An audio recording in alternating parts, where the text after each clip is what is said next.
Hey, good evening, everybody. Welcome to the Corporation Township of Whistler, November 12th, 2025, Planning Development Advisory Committee meeting, virtual and electronic participation and in person. So we get into the items on the agenda. There'll be two consents for the committee to review and provide comments to the Land Division Committee. And there'll be three zoning bylaw amendments, which the committee will provide comments to council when it considers these applications for approval or whatever the case may be. So we'll start with roll call. Paul Sedra. Present. Kira Atia. Present. Chris Picard. Present. And I, Councilor Joseph Poulos, am present as well. Well, let's go into a moment of reflection.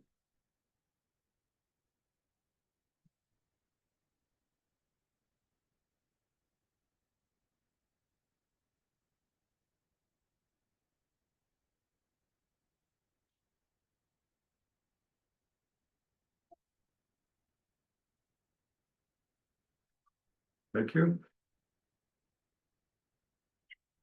So, please note that the meeting is video and audio recorded, and all in-person and inter-party meetings are uploaded to the municipality's YouTube page. By registering to participate in the meeting, electronic means or consenting to have your likeness and comments recorded and posted on YouTube. Okay, confirmation agenda, Monica? That the committee approves the November 12th, 2025 PDAC agenda as circulated, and that the committee approved the additions to the agenda as follows. Consent item 6.2, questions received from the committee seeking additional information and the corresponding responses provided by staff regarding the November 12th, 2025 committee agenda, and that the order of the agenda be amended as follows. At 7:05 p.m., we'll have a presentation from the agent for the zoning bylaw amendment D14 Dan. At 7:15 p.m., we'll have a delegation by Justin Wilson regarding D14 Dan. At 7:25 p.m., we will have a delegation by Christina Thompson regarding D14 Dan. And at 7:35 p.m., we will have a delegation by David Patty regarding D14 Dan. Okay, so I may have a mover. Moved by Kiro, seconded by Chris, all in favor? Okay. So, disclosure of conflict of interest. Do we have any members with an interest? Okay, I do. With respect to item 9.2.1, PDAC 2025-006 D14 DAN 4631 Side Road 20 North. The reports in regard to the Eskil development proposed on Side Road 20 North or reside on Side Road 20 North, which will be impacted by this development should proceed. As such, my property development may be affected, which requires that I declare pecuniary interest as defined in the Municipal Conflict of Interest Act. Okay. So give you this, that's enough for you. Okay, so before we start into the actual delegations with respect to the first zoning bylaw, proposed zoning bylaw amendment, I'd like to stress the fact that we as committee only are providing comments to council. We are not making any decisions. The second point is that each of you will have 10 minutes to speak to be fair to all the other people who wish to speak. Okay, so lastly, as I have a conflict, I cannot participate in the discussion on this particular item, the first item, and Paul Sedra will be chairing it, so be patient with him. He's relatively new to this rule, and hopefully we can get through this. Okay, so, okay, Paul, over to you. Okay, thank you. And yes, please be patient. Don't throw anything at me. It's my first time being chair. I've been on the committee for about 6 years, but never chair. Thank you. So we're gonna roll right into the application D14 Dan 4631 Side Road 20 North, front lot 21222, concession 4, Township of Whistler, and to amend the Township of Whistler zoning bylaw 23/2018 as amended to rezoning the lands municipally referred to as 4631 Side Road 20 North from an agricultural A, future development 3, and a natural environment zone to an industrial zone to permit a large-scale prestige employment development comprised of office, manufacturing, warehousing, and associated uses. And add a site-specific use to permit the proposed daycare center as well. So please note that this committee's mandate is to provide comments to council when council considers this matter for approval. So we'll be strictly just providing comments to council. If present, will the agent applicant please join panelists to present their application? Yeah.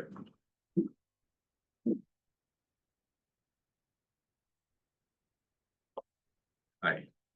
If you could please state your name and address. My name is Emily Elliott. I'm with MHBC Planning and our address is 540 Bingaman Center Drive in Kitchener. And I'm here tonight on behalf of the zoning bylaw amendment application for 4631 Side Road 20 North. And we do appreciate the opportunity to provide this delegation in advance of the public meeting that's scheduled for next week. So tonight I'll just provide you with a brief overview of the application and the proposed development. And then I'm happy to receive any preliminary comments and questions that we can address in more detail at the public meeting. So there's a presentation on the screen, so I'll just briefly go through that. So we can go to the next slide, please. Thanks. The site has an area of 24.7 hectares or 61 acres. The site doesn't presently contain any buildings and it's used for agricultural purposes. It is triangular in shape and it has frontage on Side Road 20 North and Concession Road 4, and it's adjacent to the Hanlon Expressway. There's a small wetland on the western portion of the site as well.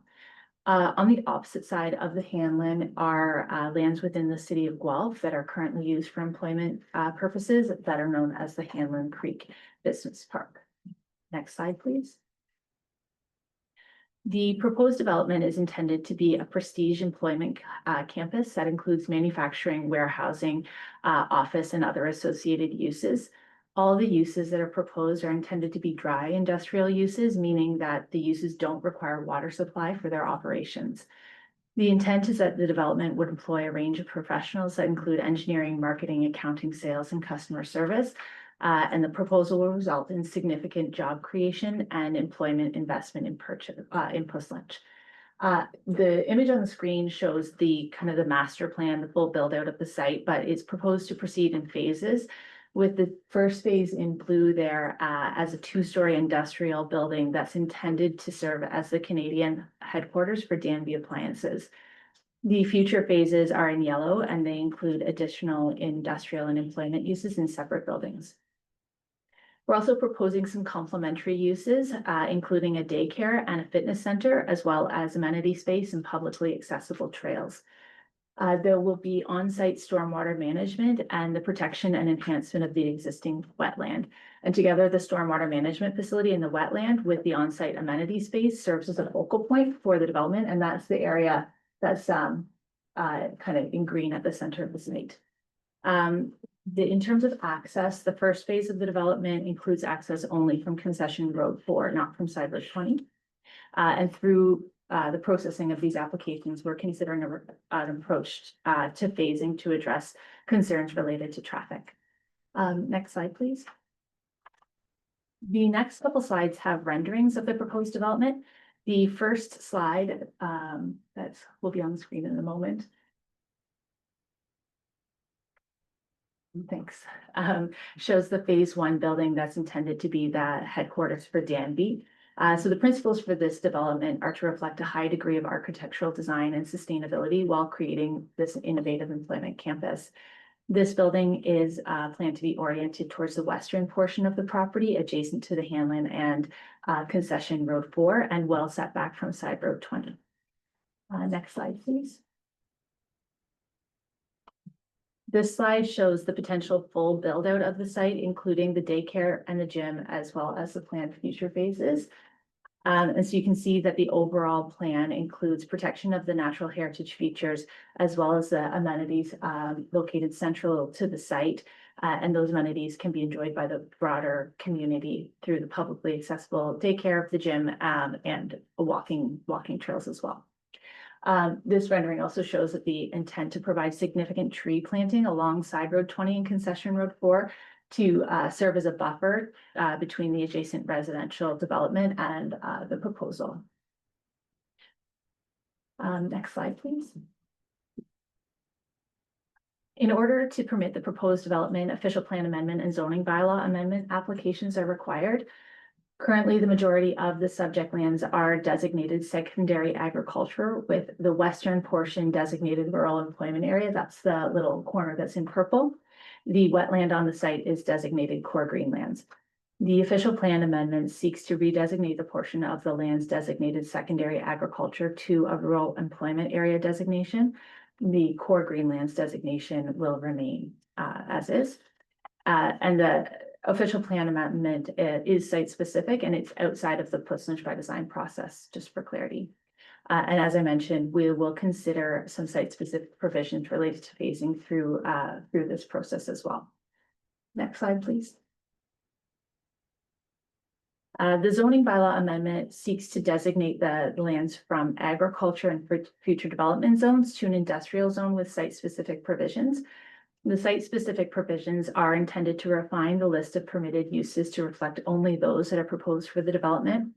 And it includes clarification that only dry industrial uses will be permitted, and also that class 3 industrial facilities, which are heavy industrial uses, are not permitted on the site, and that's to ensure land use compatibility criteria can be met. Next slide, please. The applications were submitted in February 2025, and a resubmission to address some township comments was filed in July of this year. The submission included all the reports that are on the screen, which was analysis related to land use planning and urban design, transportation and traffic, provision of services and stormwater management. We submitted grading plans, as well as an environmental impact study, a hydrogeological report, an arborist report, land use compatibility assessment, and an archaeological assessment, as well as MDS analysis. Right now, these reports are being reviewed by township and county staff, as well as by external agencies like the GRCA and MTO. The technical reports submitted demonstrate that the proposed development can be accommodated on this site. Next slide, please. This slide just briefly illustrates the overall process. So once the resubmission was filed in July, the applications were deemed complete by the county and the township, and they were circulated for comments. Tonight is the first Planning and Development Committee, and this is in advance of the statutory public meeting that's scheduled for next week. Following this, the public meeting next week, we'll prepare a comprehensive resubmission that addresses all the comments from staff and agencies, as well as comments that we hear from the public through the consultation phase. And then at a future point, council will be able to or in a position to make a decision on the applications. And just for clarity, the official plan amendment application is approved by the county, and the zoning bylaw amendment application is approved by the township. Next slide, please. So overall, the proposed development reflects an excellent opportunity for immediate economic investment and employment opportunities in the township. And the owners are looking to relocate their operation to the site as soon as possible. They're ready to invest here on this site and in Puslinch through the construction of these buildings and through the provision of some long-term jobs. And so again, I thank you for the opportunity to provide this presentation tonight. Happy to answer questions this evening, as well as to get input in advance of the public meeting. We'll have another presentation at the public meeting, and that will provide more technical details with respect to the application and answer some of the questions that we hear tonight as well. Thank you very much. Thank you. Is there any questions? Chris? Those can take turns, you'll start here. I just had a question about the access. You said for now it's from concession, and in the future it might be from the side road, or there will be, because I see the parking lot at the back as well. So for the first phase, the accesses are proposed from Section 4 or Concession Road 4, and in the future, with full build out, there's consideration for an access from Side Road 20, but that's what the later phases. I see. And the tree coverage that you added there, that's like closer to where all the residences are. Does you intend to keep that there? Or do you intend to visit at some point? Through the chair, the tree coverage is planned, that we're showing on the images is planned. Landscape plan would be required as a part of a future site plan application, and that would include tree planting on the site. No, I mean like, there's few, in terms of future development, like the area is not being proposed to be developed further than that, in that area, like it is to Oh. remain, like, I guess, trees. Yes, this application only includes the development that was shown. I have no other questions. Thank you. Appreciate it. Yeah, number of questions.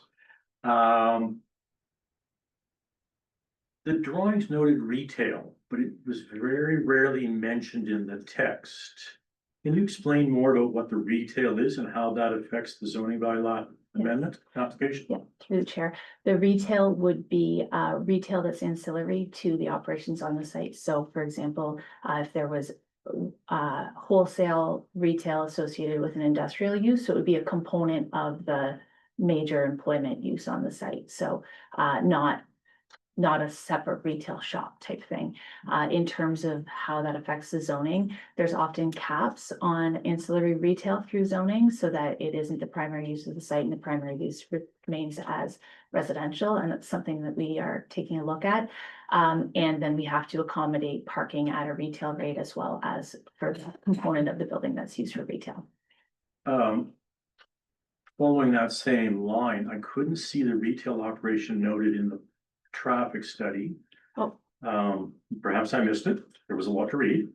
But if it has an impact on traffic counts, and those that my take would be, should be reflected in the traffic impact study. Which if I read the MTO comments correctly, you're going to redo anyway with one of their approved consultants.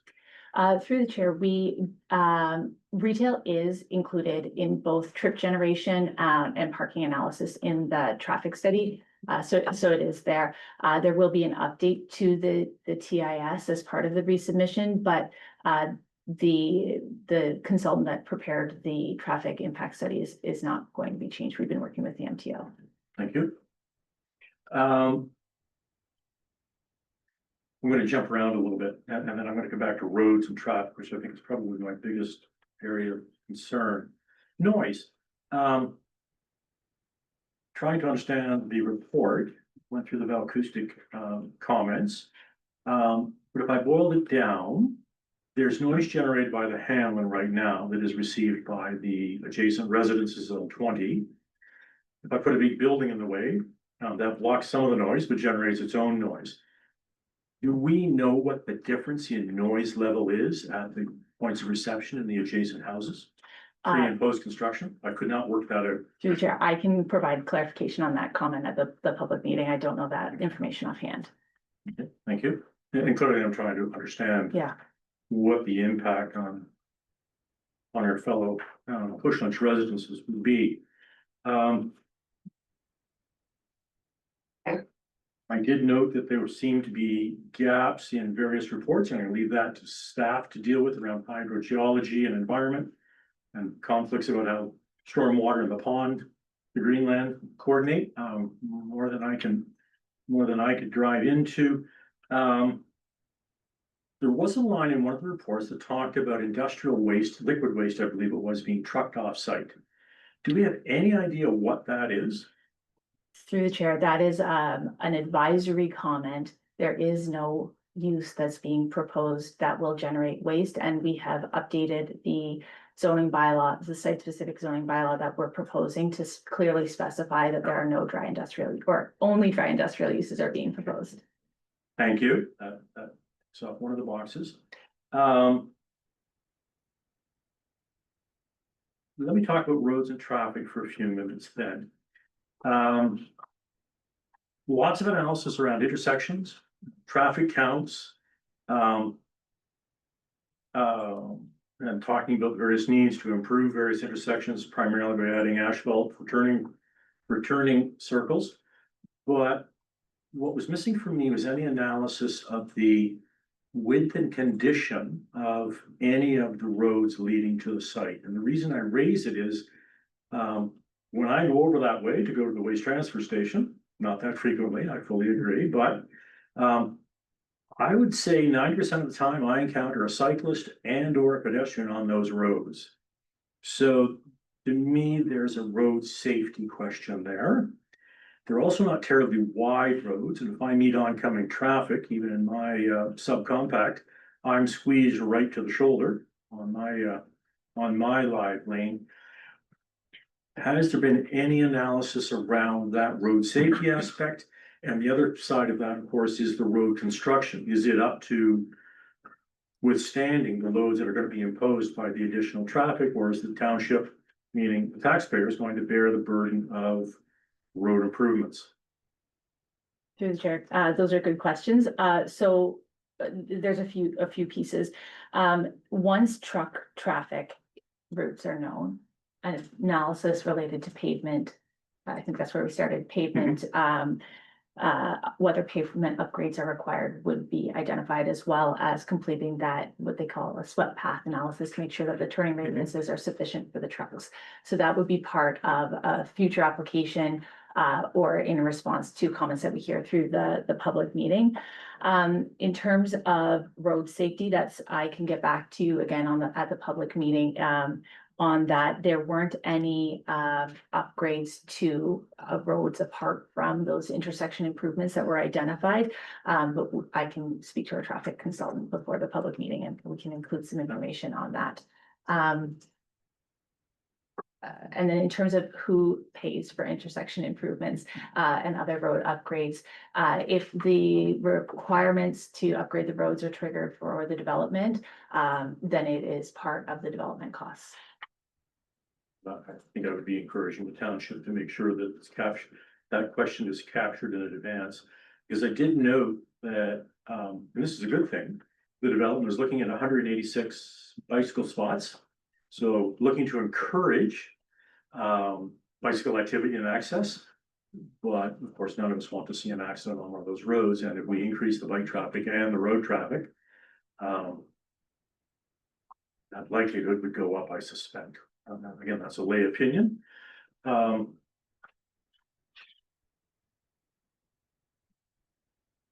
With me for a moment. There was a separate access road that is notionally contemplated. I wanted to ask, how likely is it that that road would go ahead, which would divert much traffic away from 20 and 4? Does the applicant own the land, or would that be something that has to happen in the future? And through the chair, we're exploring opportunities still for that proposed potential access road. And that will be captured as part of the resubmission, and it would resolve a number of the traffic comments related to intersection improvements as well. Thank you.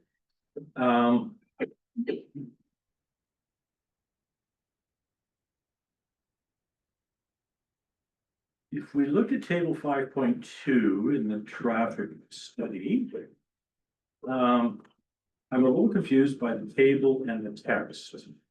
Can you explain to me? You have to wait for the public meeting, don't worry. I realize you're not the traffic expert here. Yeah. But I was struggling to understand the text relative to the table. In the sense that which way is most traffic likely to approach the site? And the text talked about it being primarily via Highway 6, which I took to be the Hanlon and the new mid-block interchange. Because coming at it from Laird Road is convoluted, in my opinion. But most traffic, but the table, if I read the table right, it says most traffic is coming from the north. And I'm trying to reconcile that understanding, because if most of it was coming from 6 and up 35 and up 20, that's one scenario, but I'm just lost by what was in the report. So, Through the chair, and as if you need as to you take mentioned, time, I'm okay. not the traffic consultant. Okay. And certainly not a transportation engineer or an expert in that regard. Table 5.2, that. I don't. The version of the report. Okay, you may need to take that one away. I'll take that one away and get it to you. I made a note. attention. How does traffic? The next one on traffic is, the intersection of 35 and Forestal Road. Southbound says the maximum delay time is 81 seconds. If I, turning left, as you come southbound, turning left on Forestal. In my mind, and there are no improvements proposed to that intersection to deal with turning. They are for the swept path, yes, but not. 81 seconds is a long time in a digital world. And I'm curious as to why there would not be intersection improvements like a left turn lane, stacking space. It's already a busy road. There are more and more facilities being built in that area. We don't need to create a traffic accident. So what's the trigger? Why is 81 seconds not warrant a left turn lane? How long do you have to wait before a left turn lane is warranted? And through the chair, that is another one can expand on at the meeting. Generally, the transportation engineer uses technical criteria to determine when there are. It's very dense. Yes, turning lane requirements triggered, and that's based on industry standards that are applied. So that's something we'll take back and get a clear, layman's approach response to that. And so say we're. And one last question. Just want to have you confirm, and I think it's in print, there is no outdoor storage contemplated. And the reason I ask that is that's what it says in the urban design report. But in the noise study, they talk about, it sounds like I've got one more question. They talk about, it looks like the amount of forklift traffic outside means there will be outdoor storage. Through the chair, no, there's no outdoor storage proposed. And my last question was around noise again. The noise study talks about shunt trucks working from 12 midnight to 5 a.m. Quiet time of the day, quiet time of the night. That relatively little traffic on the Hanlon. And even though it's on the opposite side of the building, those backup horns travel. The noise from those things travels an inordinate amount in that quiet. Did the noise study look at what impacts that would have on the houses and residents asleep? Yeah, through the chair. The noise study had to examine kind of the full range of opportunities that could happen. With the initial phase, there is no overnight operations proposed. And then also there will be future site plan applications where an update to the noise study will be required to be submitted that looks at noise impacts in more detail. So did the noise study look at the overnight operations with respect to noise impacts? It did. They have different criteria for acceptable noise impacts during the evening hours and the daytime hours, and mitigation measures were recommended through the noise impact study related to potential noise. Thank you. Covers it for me. Thank you. Okay. Okay, thank you. No question.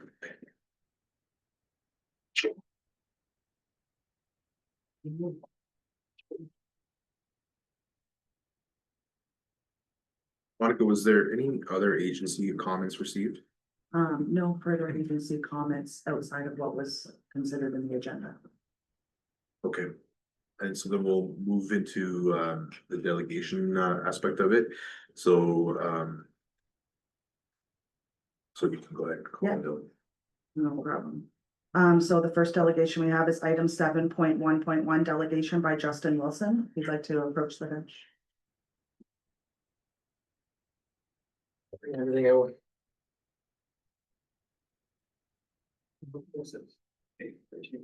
Follow along. Here.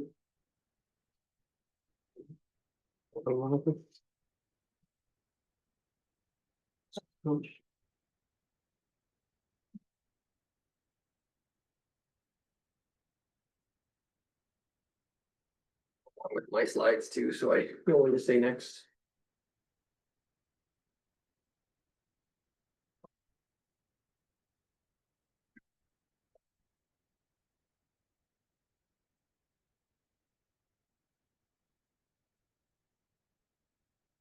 Okay, we ready?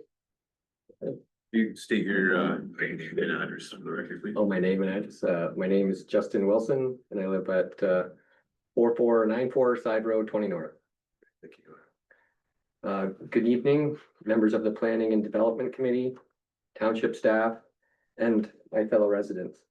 My name is Justin Wilson, and I'm here tonight on behalf of Help Protect Puslinch, a community group made up of residents in close proximity to the proposed Estill industrial development at Side Road 20 North.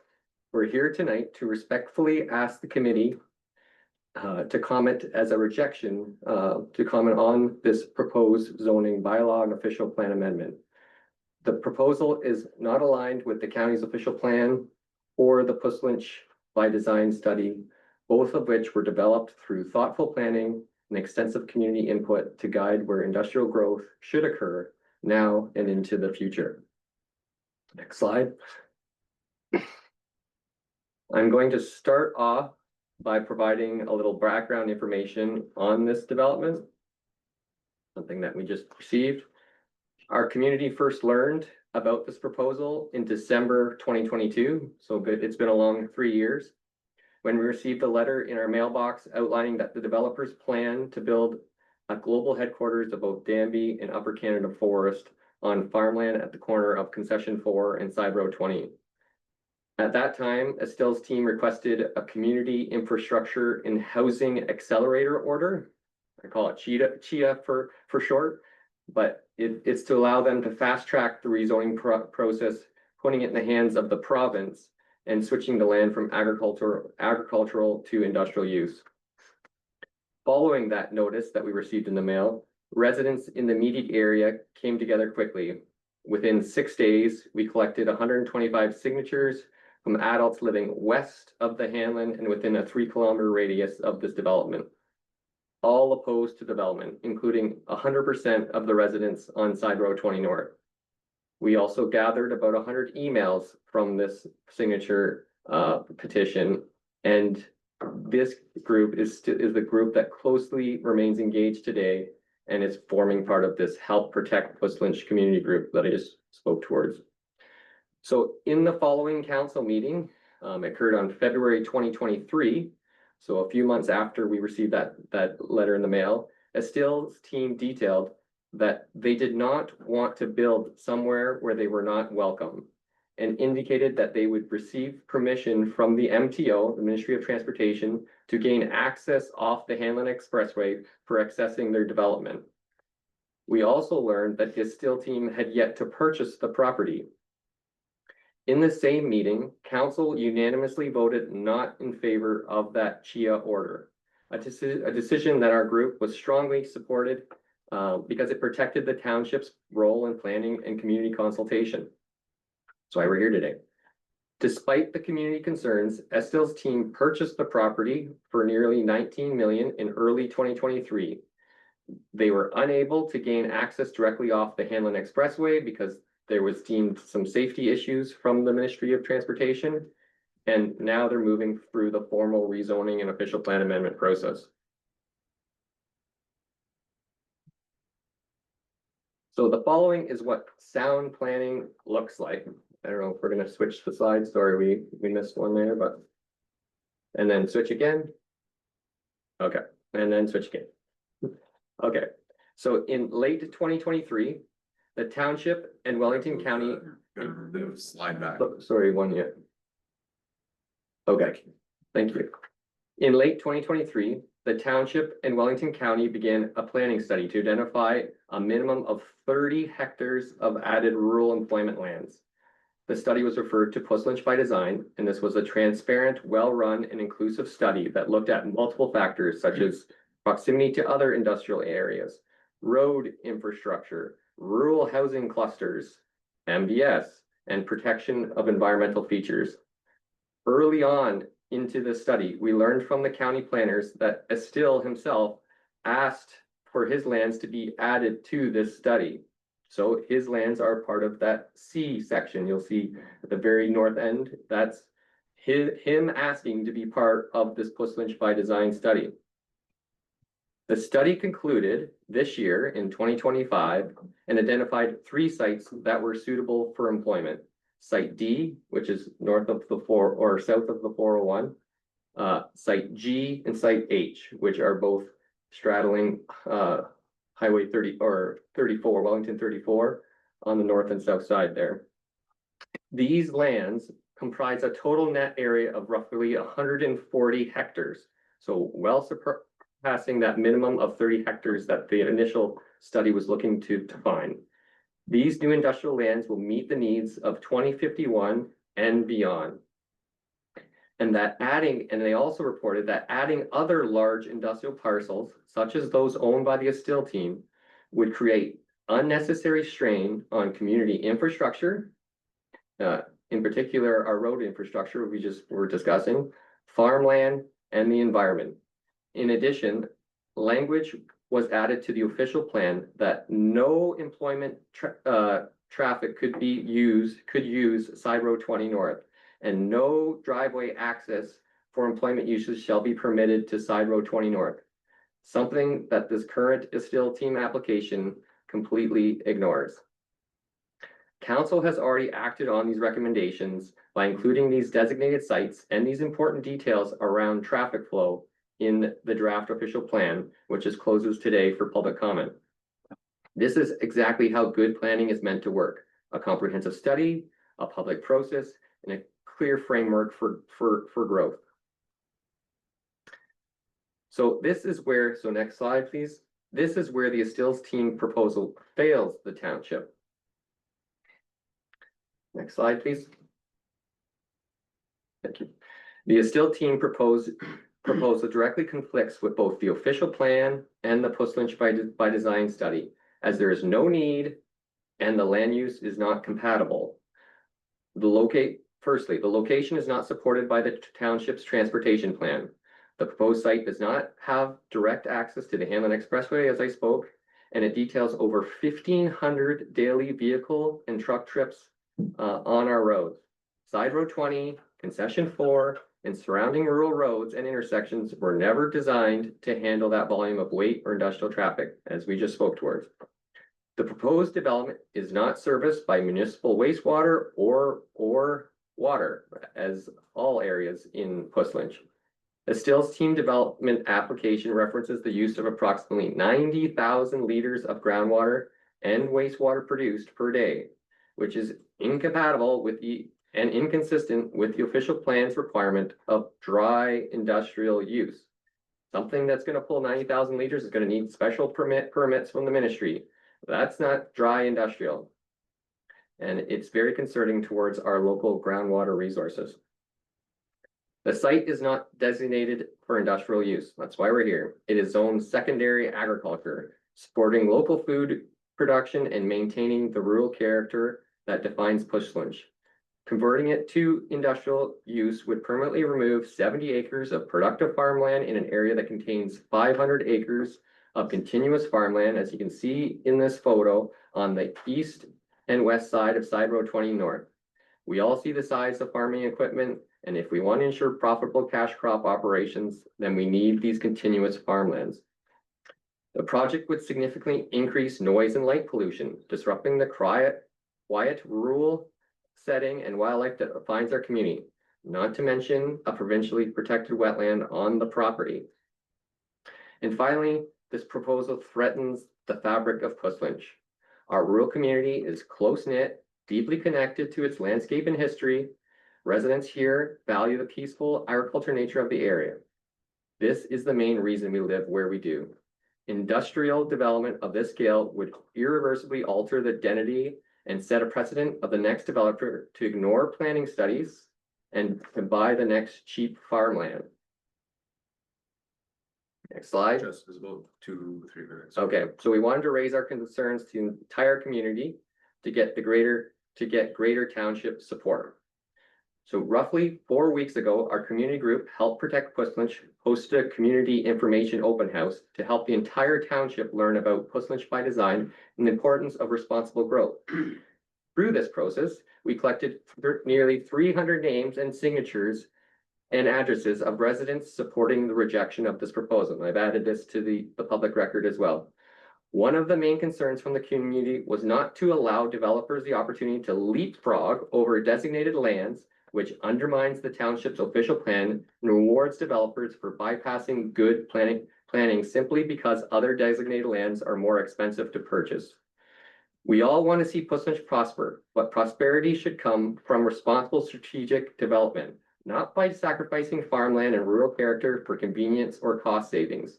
Here in this graph, you can see Estill's team paid $269,800 per acre versus Puslinch's industrial average is around 2.1 million, and this is based on Puslinch by Design background summary reports.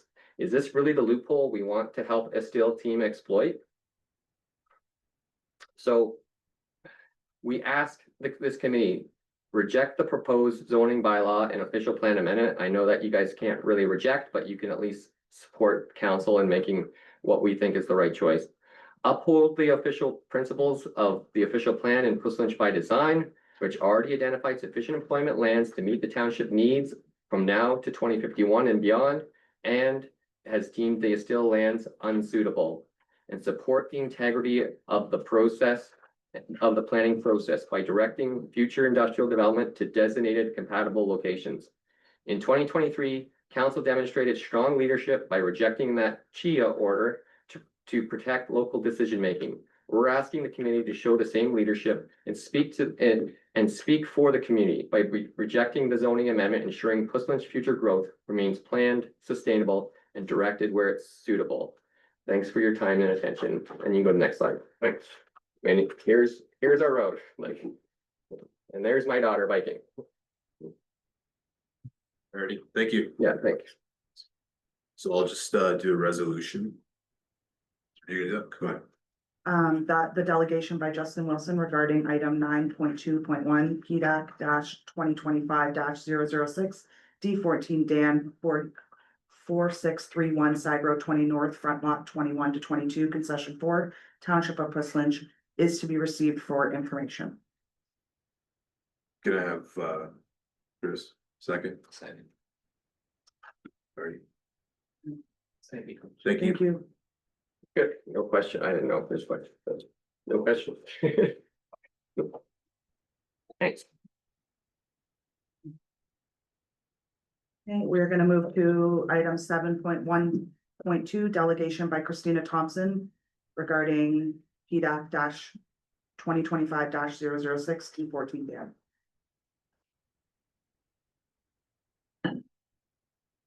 Thank you. Could you please just state your name and your address, please?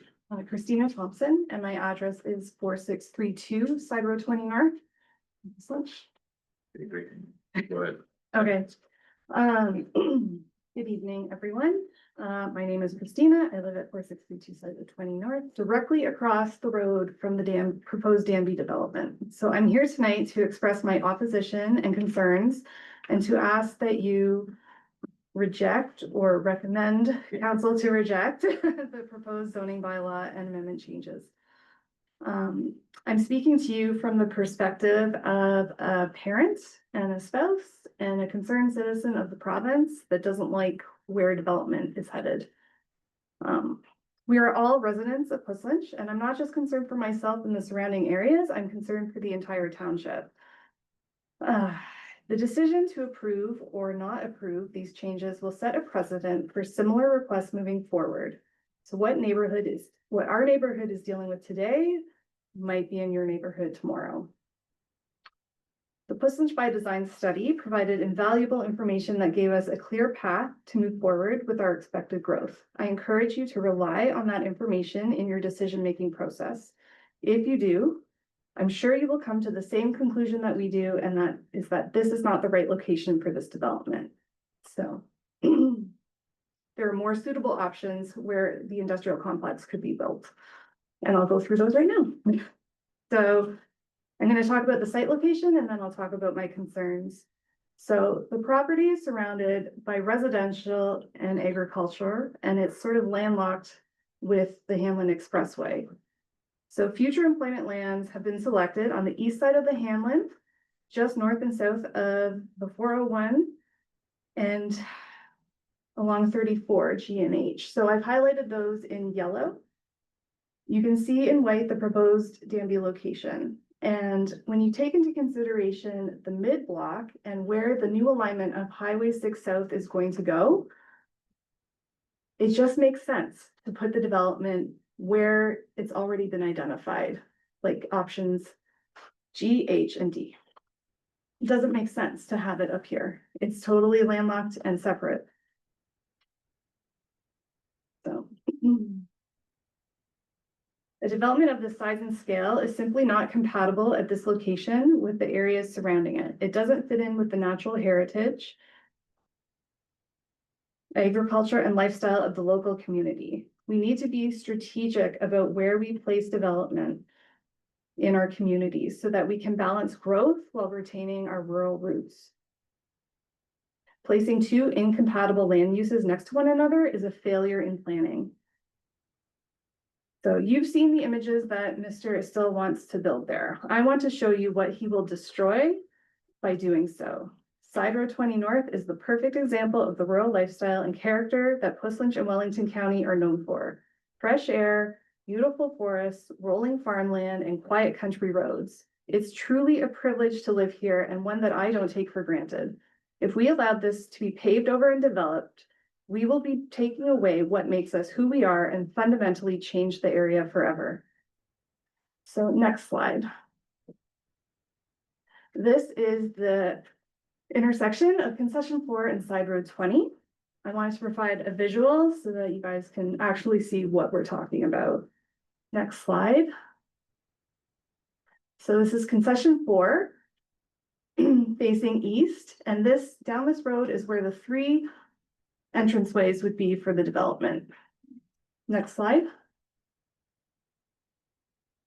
This is Concession 4 east of Side Road 20, so on the other side looking back. So again, on the right side is where the entrances would be built. You can see that there's a house directly across the road. Poor person. Next slide.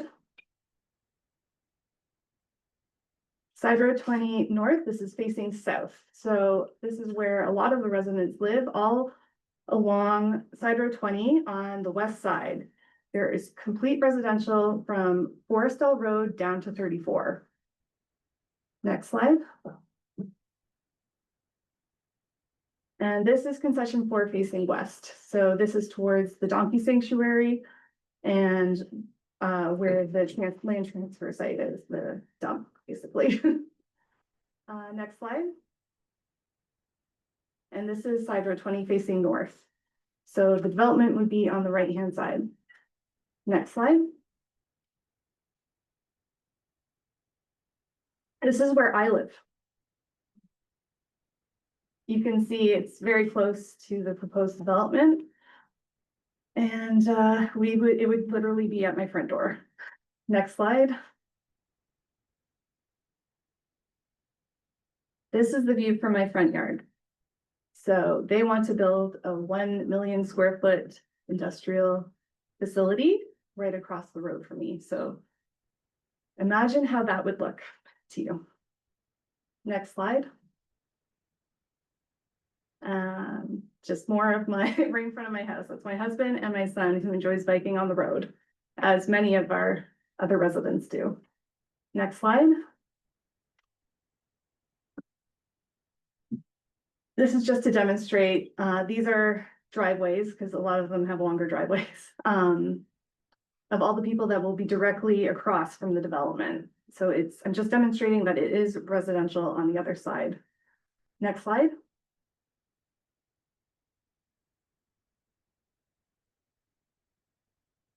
This is at the corner of Side Road 20 and Forestdale Road. It's a hobby farm. And the entrance that they want to put on Side Road 20 Side Road 20 North in the future would be directly across from this. Next slide. So going back to Concession 4, this is where all the three entrances would be. Sorry to repeat myself. And you can see the house and how close it is to the development site. Next slide.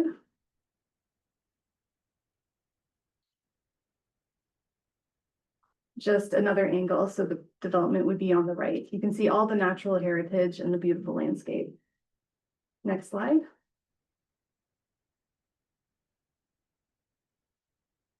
This is the site itself, and this is a picture of the productive farmland that's on it. Next slide. And this is another part of the site. It's the natural heritage. Next slide.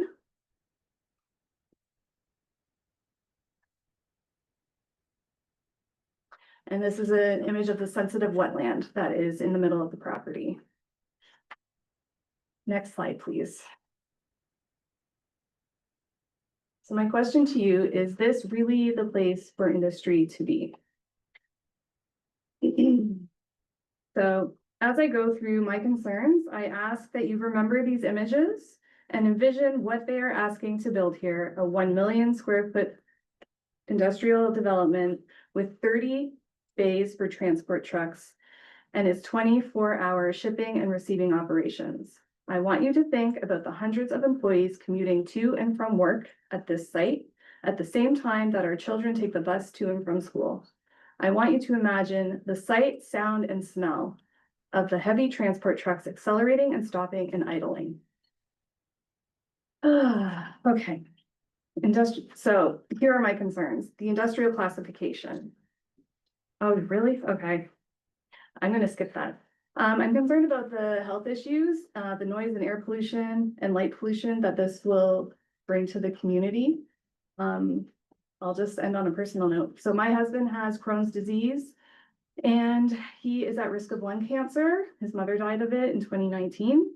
So we're really concerned about groundwater contamination and his gut health and the air quality and how that would affect his lungs. And we specifically moved to this area for the quiet rural lifestyle as part of his disease management program to reduce stress. And putting this across the road would be bringing exactly what we moved from right to our doorstep. And I just encourage you guys to not recommend this site. There are just better options, as I indicated at the beginning. I will cut it short because I had more to say. Okay, thank you.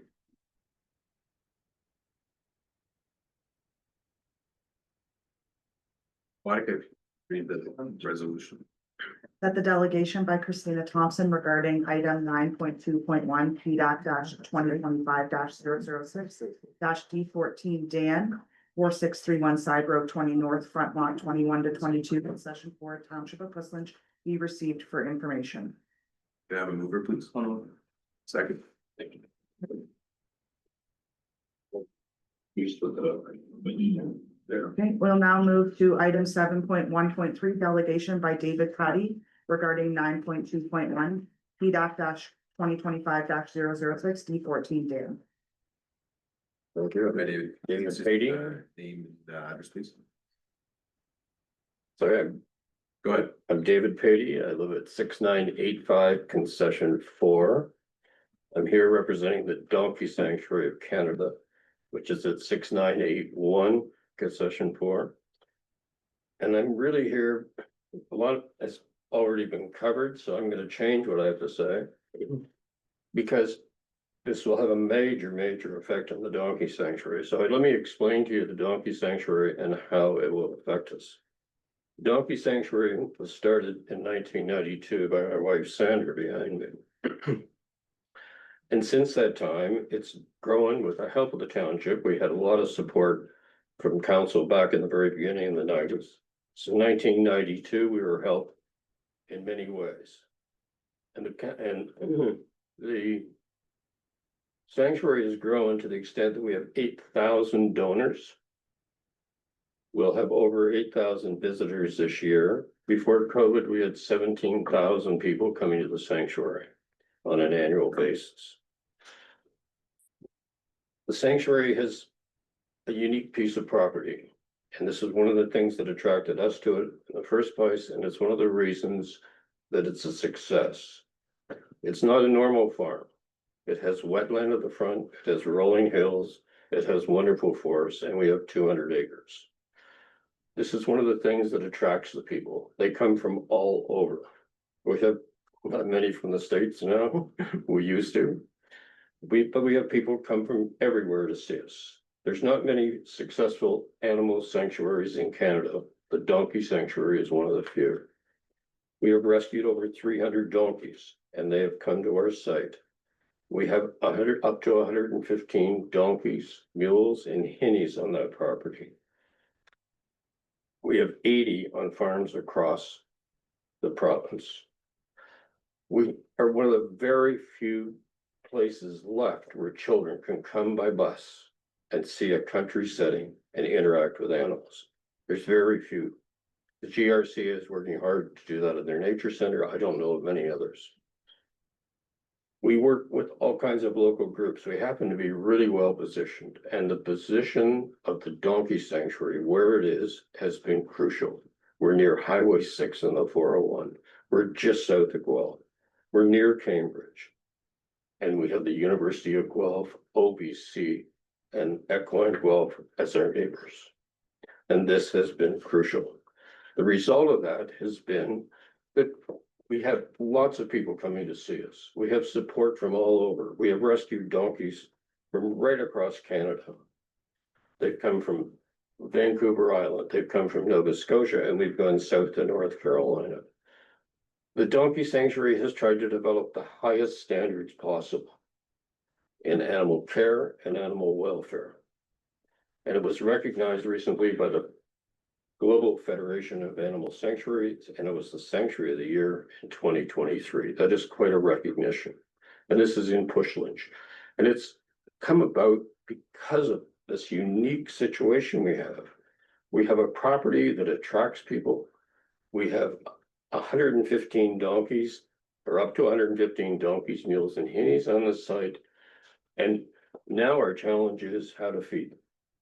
We are very fortunate. We have 200 acres. We have 100 acres that is in crops, and our crop has to be hay because we need 100 acres in hay in order to feed the donkeys. And you could say, why don't you buy your hay? Well, donkeys are unique. They're foragers. They can't yet eat rich hay. All the hay that's produced around us is for horses and cattle. Donkeys get laminitis if the protein levels of the hay are too high. So our challenge is on 100 acres, how do you cut that hay? How do you get it all done? And we can't do it. We had to give up because the equipment required is in the millions to do what we do. So we contracted out. So for us to produce low protein, high quality hay is a tremendous challenge. We have to cut late and the weather conditions have made it more difficult. So we have a contract, and it's a unique contract to help us do this. If we could buy it, we probably would, but we produce our own because we have to guarantee the quality. So what's happened? All of a sudden, we were able to buy land at a reasonable price. It's not reasonable anymore. All of this has had a tremendous effect on us. So we're now faced with the fact that we probably can't buy any more land. And what's happened to rental prices? Well, we were renting at $50 an acre. Now it's 200. We need 200 acres, not 100, to be sustainable. And so to be sustainable means that we're taking hay off 100 and we have another 100 in cash crops and we're rotating them. And we're doing that to improve the soil and keep it at a reasonable level. We have to do this. It's the responsible thing to do, but it's good for our donkeys and it's good for our hay. So right now we have 100. We lost the farm to the south, so we didn't have any more.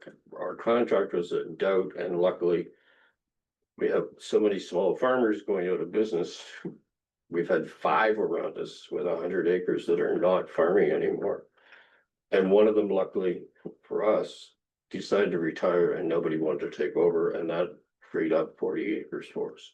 So we will make it through. This 60, 70 acres that we're talking about, if that was the donkey sanctuary's land, we would have our problem solved. We do not have sufficient land to be sustainable. And now we have this come along.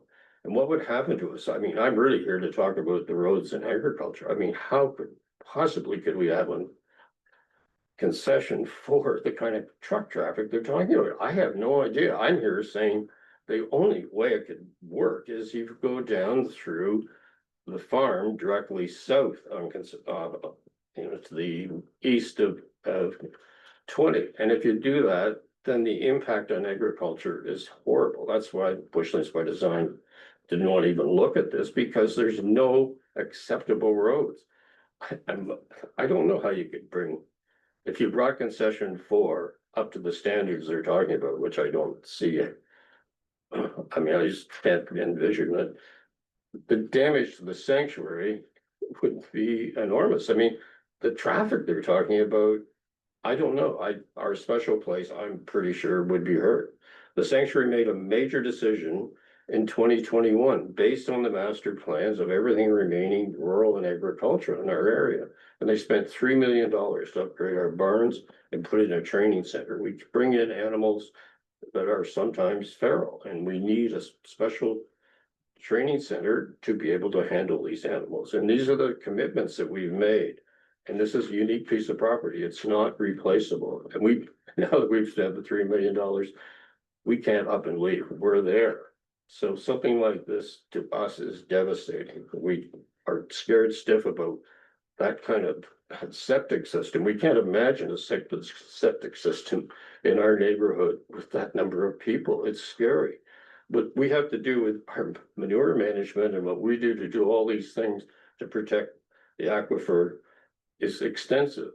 And we just don't see having that many people and that much traffic. So I'm really here to say, I hope that we stick with the master plan that protects agriculture, protects unique places like the Donkey Sanctuary of Canada. And we hope that Estill does the right thing and goes and picks the right site. We've been dealing recently with cooperators. Cooperators, it's an example of a corporation that got it right.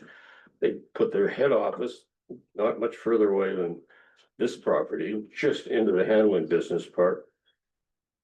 They have public transportation for their employees. They don't have them coming in cars as much as they do. They have the water, sewage, they have all the things we've talked about. And they're a company that we'd like to work with. Their employees came out and we had a development work day with them for the day. And that's the type of thing we're looking for, and those are the kind of people we work with. So we hope you protect agriculture and don't recommend this. Thank you very much. Thank you. Okay, Monica, if you could please read the resolution. That the delegation by David Patty regarding item 9.2.1 PDAC 2025-006 D14 Dan 4631 Side Road 20 North, Front Lot 21 to 22, concession 4, Township of Whistler, be received for information. Can I have a mover, please? Chris? Second. Bruce, okay. Perfect. All right. Freeman Chalmers. Was there any written comments received? No. No, okay. So if there's any attendees watching the hearing and would like to give comments or ask questions regarding the application currently under discussion, the chair will advise that the comments can be heard at public hearing on November 19th of 2021. And so we'll take it to the committee. I don't have any last minute. So is there any comments the committee wishes that we can put together for council? So go ahead. No, I appreciate all the presentations tonight and the people who live nearby, and I would generally, I don't have anything further. I would generally agree with what most of them have to say.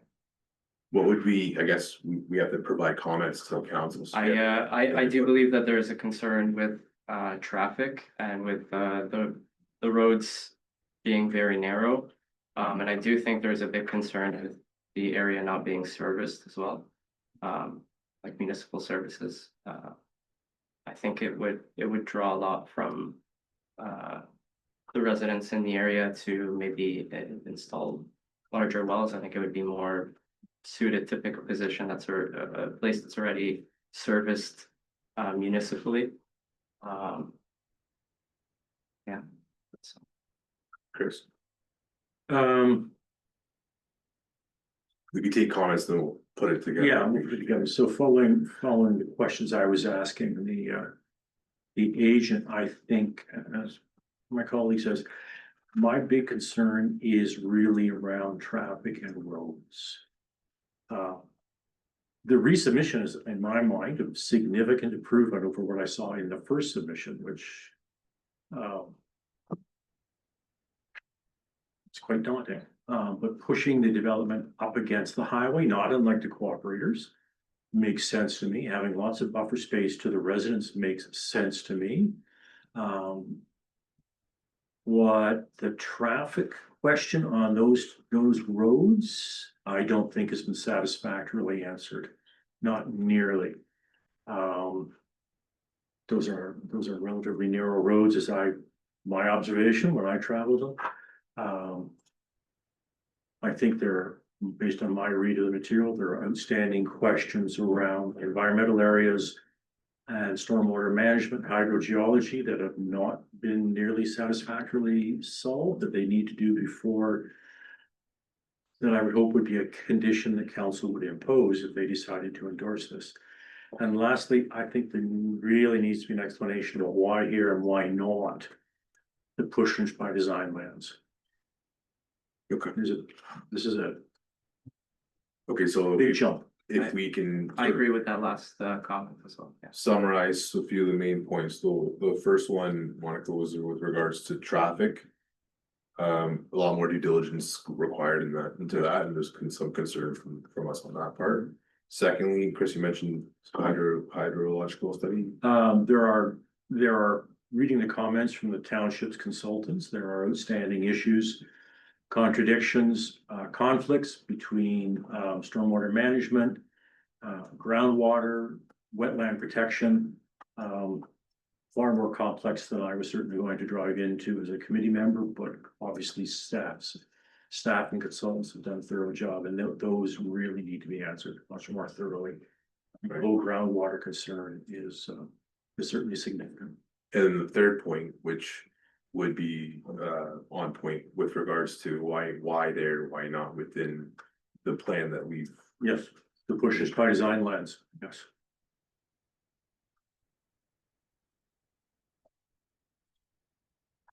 Anything else? Yeah. No, yeah. Nothing else from me. Through you, Mr. Chair, I'll go over the comments received by the committee for council's consideration. Yep. Number one, requests for the applicant to provide more information about noise levels being generated by construction and proposed use. Number two, request for the applicant to provide more information on road safety and traffic analysis. Number three, request for applicant to provide clarification on how traffic will approach the site and the possible trigger for turning lanes.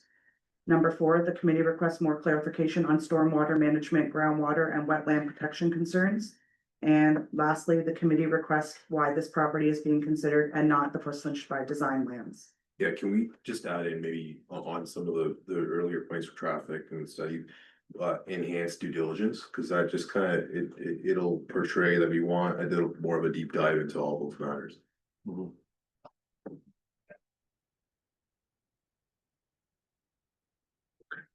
You want me to read the resolution? Yes, please. Okay, so the resolution is that the report PDAC 2025-006 entitled Zoning Bylaw Amendment Application D14 Dan. Request for the committee's review and comments be received, and that the committee provide the following comments for council's consideration as finalized. Number one, request for the applicant to provide more information about noise levels being generated by construction and proposed use. Request for the applicant to provide an enhanced due diligence and report on road safety and traffic analysis. Request for applicant to provide clarification on how traffic will approach the site and the possible triggers for turning lanes. The committee requests more clarification on stormwater management, groundwater, and wetland protection concerns, and the committee requests clarification as to why this property is being considered rather than the Porcelain by design lands. Okay. Can I have a mover, please? Second. Okay. Yeah, that's it. Good, great, thank you very much. Thank you. We've already done with that item. Ladies and gentlemen, we'll go back to our agenda. So I'm on item number 6, consent agenda. Monica, please read the resolution.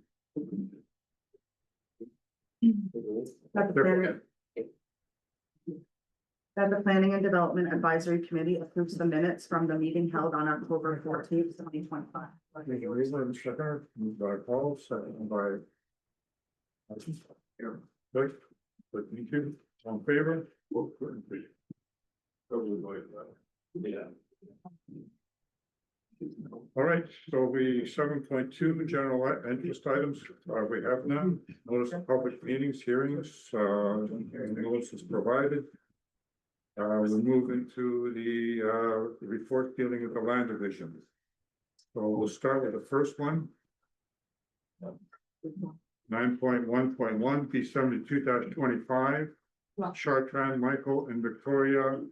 90 Gilmore Road, Park Lot 23, concession 8, proposed subjects is 0.46 hectares with 43-meter frontage, existing proposed rural residential use with existing shed. Device submission of lapsed application B 52-23. The pink parcel is 1.1 hectares with 92-meter frontage, existing proposed rural residential use with existing dwelling and garage. Okay. Would the agent please come have a seat and state your name and address for the record? Jeff Giesman, from Van Harden Surveying. I'm the agent for the Chartrand family right here. Please go ahead.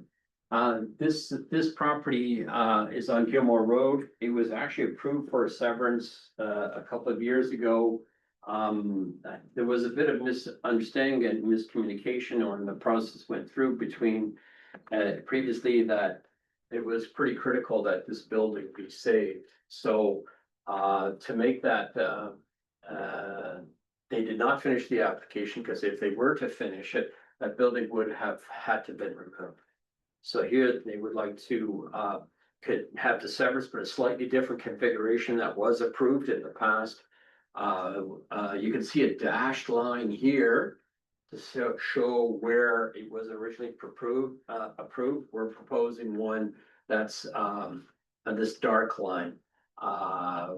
We chose that line. We were on the property together. We chose that line for a variety of reasons. One is really close to this hydro pole, which is kind of a natural feature on our property line. Also, you can see this property line is on quite an angle. This one's a little more quite more perpendicular. This one is somewhat in between.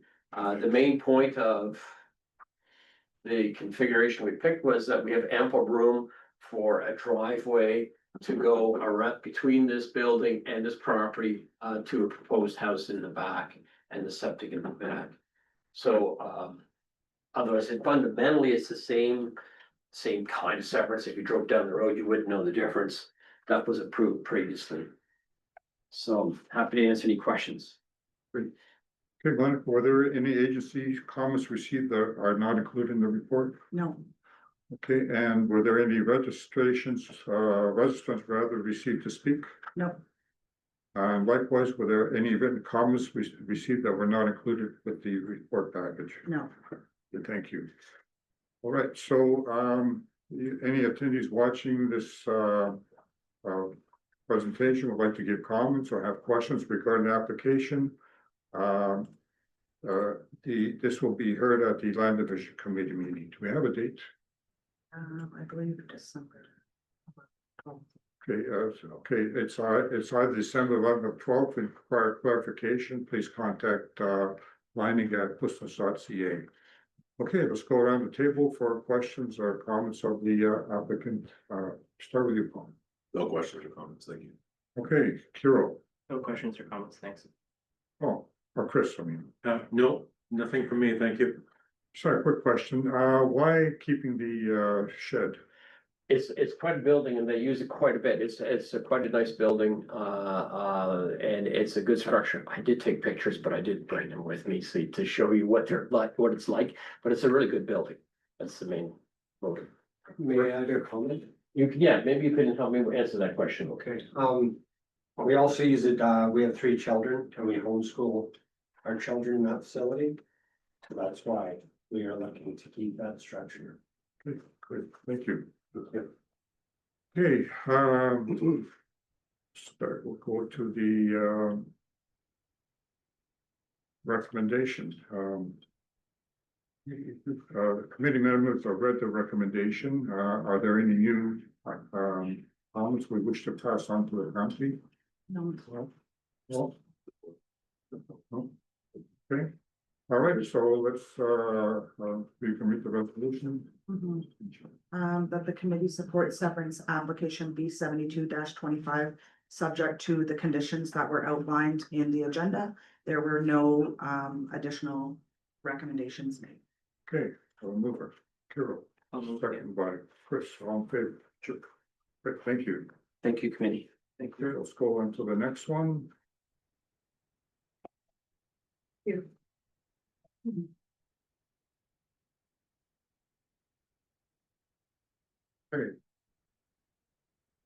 Well, 9.1.2, amended report, B 62-25, Saeed Ali and Mishpa Anwar, 7061, concession 1, part lot 22, concession 1, Township Puslinch. Proposed severance is 34.2 meters, frontage by 116.2 meters or 0.4 hectares, vacant land for proposed rural residential use. Retained parcel is 5 hectares with 148.18 meter frontage, existing proposed rural residential agriculture use with existing dwelling, accessory structure, and storage structure for agricultural. Okay, do we have an applicant or agent to present? Are they online? Hi, yes. Okay, go ahead, please state the name and address for the record. My name is Cynthia Daffern from IPS Consulting. I am here representing the landowner. And our address is in Barrie at Unit 9 in Welland.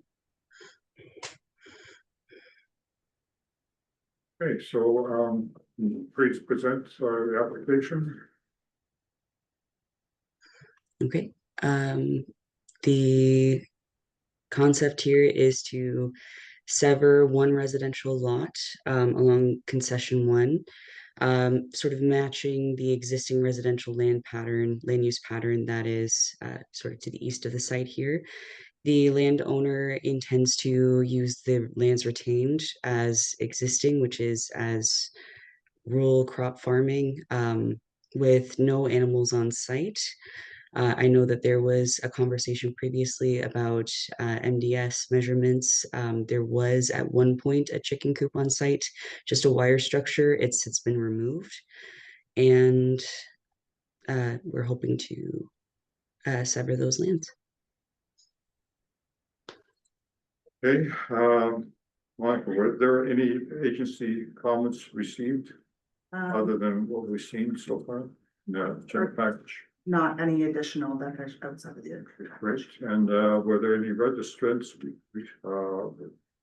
requested to speak? Not outside of what was already provided in the agenda. Okay, and were there any other written comments received other than what's not included in the report? No. Okay, again, if any attendees who are watching the hearing would like to give comments or have questions regarding the application currently under discussion, please be advised that be heard at the Land Division Committee meeting in December, and please contact Puslinch, planning at Puslinch.ca if you wish to know the exact date. Okay, we'll turn it over to committee members. We'll start with you, Paul. Questions? Here, Carol. Questions? No, I think it's already been addressed in the amended conditions around overland flow to protect the neighbors. So thank you. Okay, so all right, so we have the written part of the recommendation. I don't want to go through that. Could you please read the two additions of our added as a result of the letter we received from the adjoining neighbor? Yes, through you, Mr. Chair. We have amended the recommendations to include number 5, that the owner submit a grading plan prior to building permit issuance to demonstrate that the development will not create an adverse effect on the neighboring property to the satisfaction of the township's building department, and further that the township of Puslinch file with the secretary treasurer of the Planning and Land Division Committee a letter of clearance of this condition. And 6, that the owner enters into a development agreement to cover the costs of the township's review of the grading plan. And further, that the township of Whistler file with the secretary treasurer of the Planning and Land Division Committee a letter of clearance of this condition. Any comments or questions on the additions? Do we have any other additions that committee members wish to make? No? Okay, may I have a mover and seconder? Chris? Second. All in favor? Thank you. Okay, let's move back into the zoning bylaw amendments. We'll go to 9.2.2 PDAC 2025-007 B14-ONT -6676-6678 Wellington Road 34, part of South half lot 8, concession 3, Township Puslinch. As to amend the Township of Puslinch new comprehensive zoning bylaw 23-2018 as amended to permit a temporary use of a liquid storage management operation on a portion of the property for a period up to 3 years. So can we have the appropriate drawing put on the screen, please?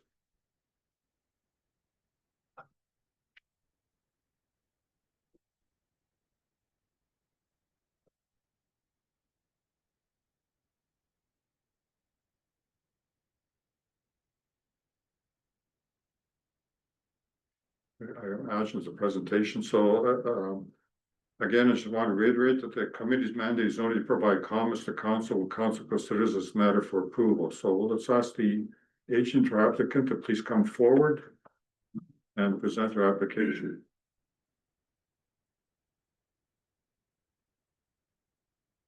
Would you please state your name and address for the record? Valerie Schmidt. I am a planner at GSP Group, so that's 72 Victoria Street South in Kitchener. Great, thank you. Go ahead. Okay. Okay, so good evening, Chair, members of the committee. Again, my name is Valerie Schmidt. I am a senior planner at GSP Group. I am here to present overview of this application we are proposing for a temporary use bylaw on behalf of the owner, Frank Ertl. Also here is our project team. I have Hugh Handy here, Vice President GSP, Amelia Suter from GHD, and I believe Fred Taylor is online. I'm not sure.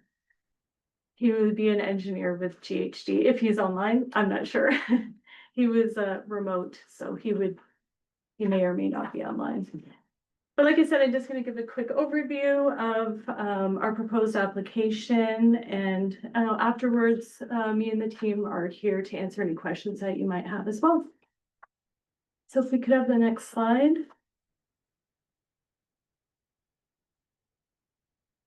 So I'll just go over the site just so you get an understanding of the area. The whole subject property is 39.4 hectares in area.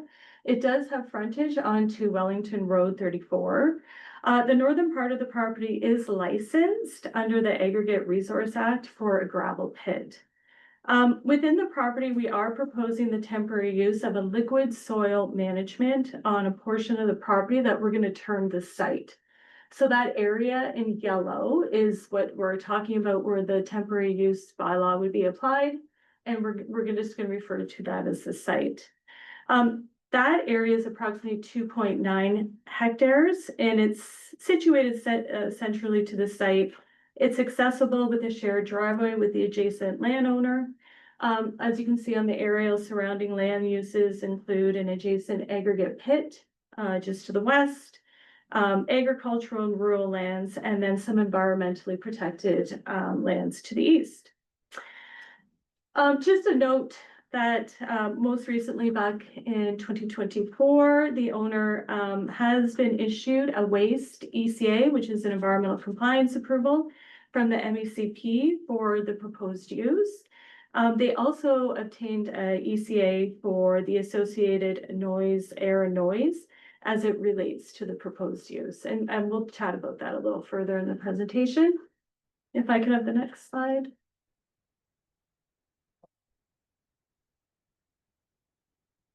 So just a little background on the property. The extraction operations and the rehabilitation of the gravel pit has been ongoing for about 20 years. Previously, hydrovac operations have been ongoing for the past 10 years. With really no adverse effect to the environment and the neighboring properties. The operations have ceased, and this is while we go through this process to obtain a temporary use bylaw.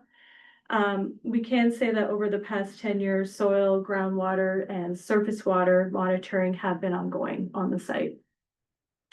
Next slide, please. So this diagram just shows the site that we're talking about just in a bigger scale. As part of the liquid soil management operation, the following would be included. That would be a one-story office and maintenance building, 25 hydrovac parking spaces, 35 employee and visitor parking spaces. Private servicing would be accommodated within the site. That's including water supply wells, a firefighting water cistern, a holding tank, and a leach field. There is areas for soil offloading and management. There's areas for soil processing and stockpiling.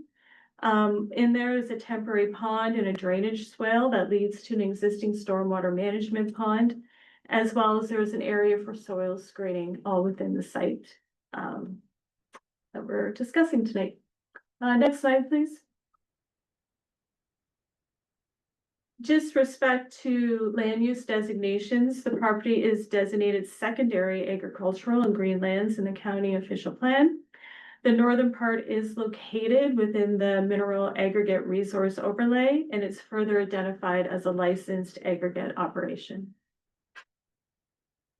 Next slide. So in terms of zoning, the property currently has dual zoning. The northern part is zoned extractive industrial with special provision 63. The southern part is zoned agricultural.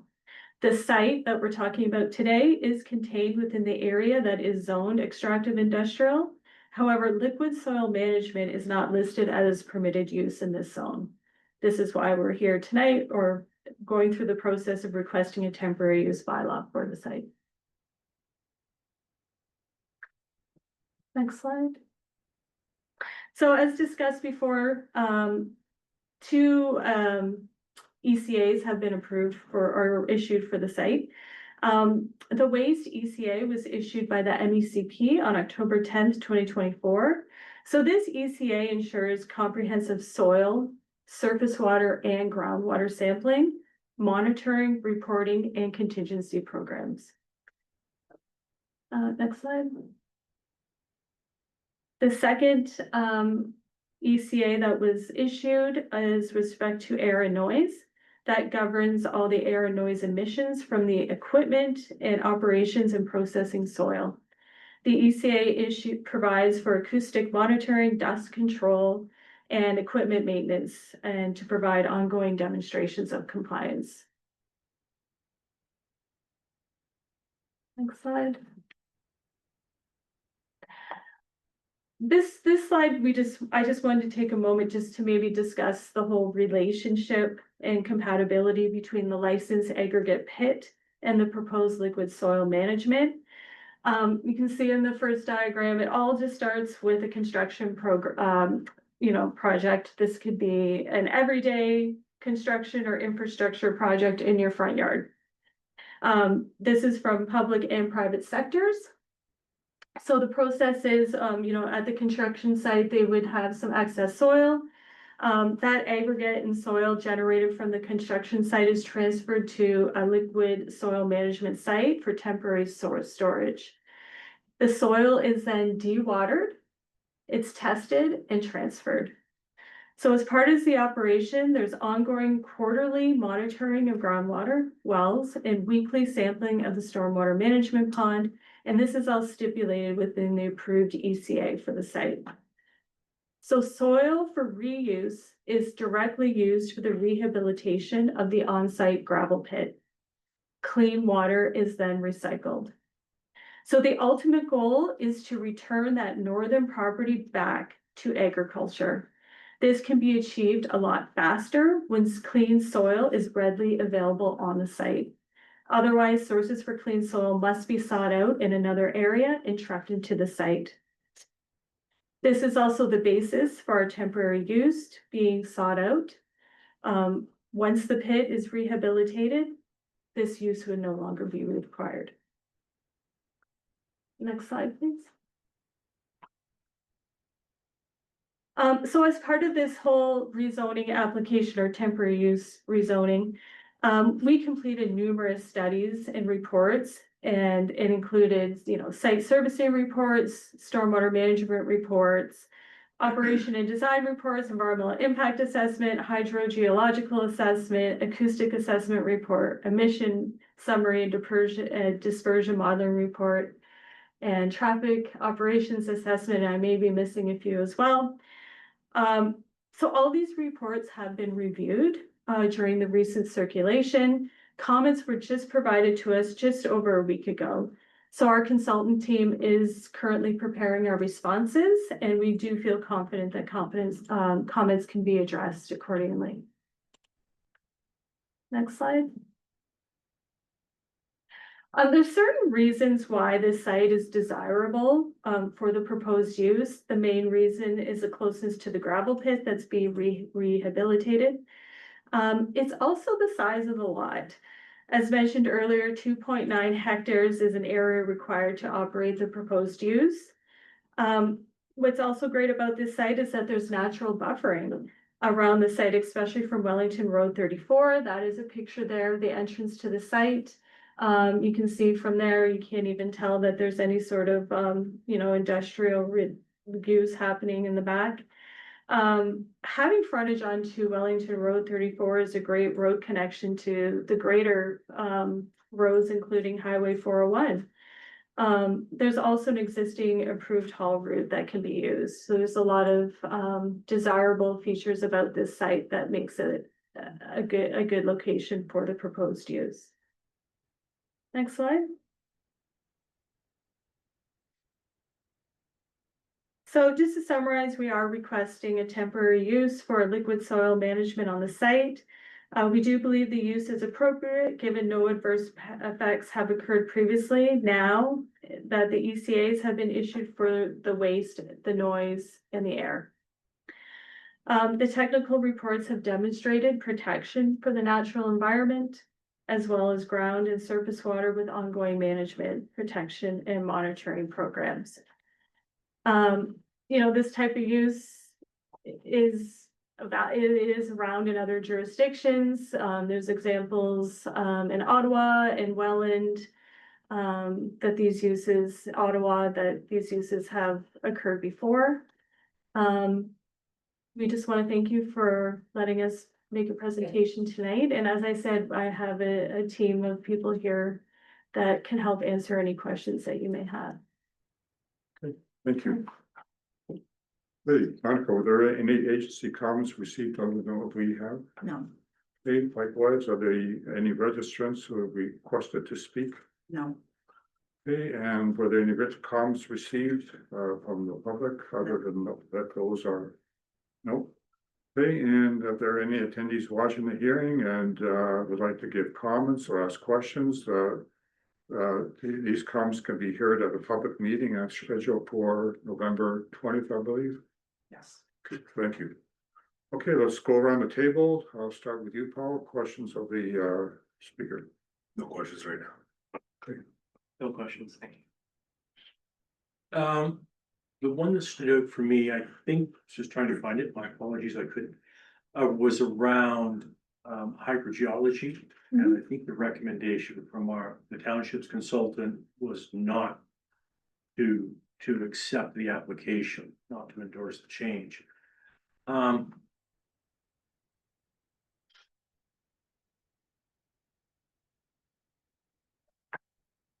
Trying to frame my question in less than 10,000 words. Does the team have a response to that? It's around how we protect groundwater, the wells, and any of it. Yes, we are, like I said, we just got the comments just over a week ago, so we do have our team responding to that. I mean, what I can say is if you get a chance to read the ECA, we did submit a copy as part of the submission. there's comprehensive monitoring programs that are gonna be required. There's annual or daily logging, there's inspections, there's eyes on this site for sure. Now that MECP has, issued this waste ECA, I would feel confident, like, even the infrastructure and the lining that's required for some of these, like the stormwater management and whatnot, it's heavily regulated. So I can say in my planning opinion that I feel confident that groundwater and surface water is being protected, but I will leave that to the team, the technical team, to respond to that in our comments back. Can you explain how they dewater the soil? And the reason I ask is, it was around the ECA for noise and other emissions, or the equipment. I'm just trying to understand what that equipment is and how it relates to dewatering And this is a great question for my team. And maybe Frank, if he wants to come on. Sure. Come on up. Come right up, Frank. I was gonna do that. Take your seat. And maybe Fred wants to jump in. Sure. If Fred's online. State your name and address, Yep, Frank Erdl, I'm the property owner and so the process is the hydrovac trucks for dewatering.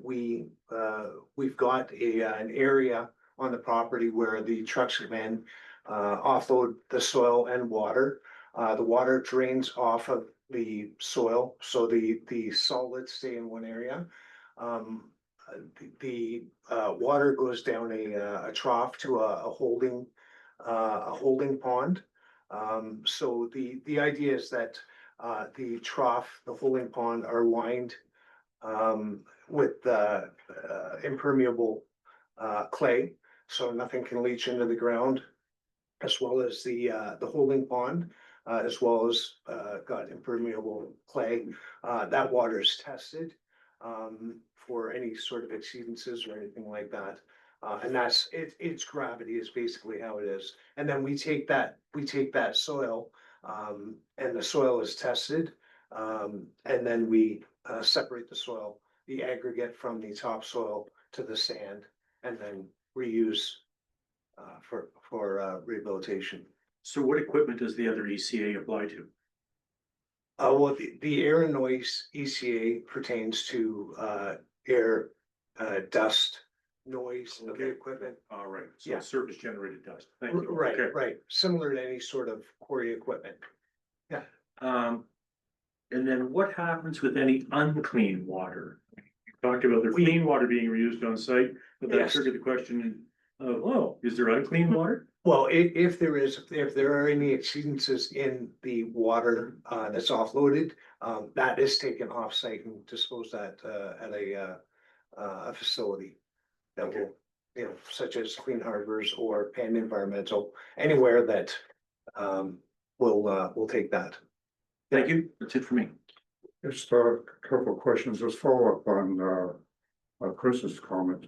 You're saying a truck comes in and the water is, soil is put on a pad and the water is drained into a pond. Is that pond a conglomeration of other truck water as well? In other words, you're gonna have maybe 3-4 trucks come to the site. They're gonna Right. go through the same operation. You're gonna have the water come from one, come from the other. Is it into the same pond? Yes. Yeah. Okay, are we not concerned with dilution of any chemicals that are in that water that may have come from the first truck and get watered down by the subsequent trucks? Fred, you can speak to that a little bit better than I can, I think, but Sure. anything. Can you hear me okay? Yes, we can. Yeah, to answer your question, this is industry practice and this is why MECP issued the ECA. So the water in the soil is tested quite frequently in accordance with all the requirements and all the contaminants. Is dilution a concern? Not really, because it's not a huge volume of water. And if the body of water, from the 10 years of testing done so far, there has never been an exceedance in surface water that has been collected from the site. So there's no reason to believe that in the future there will be exceedances either. However, the monitoring still needs to be done to assure that, and the measures need to be in place to protect, the environment in case there is an exceedance in soil or water. So it can be addressed right away by being removed and taken off site to another facility. And very rarely has soil not passed the requirements, less than 10% of the soil. So this is pretty much a clean operation. And the reason for that, John, mostly is at the source site where the construction happens. No environmental sites are worked on by Badger.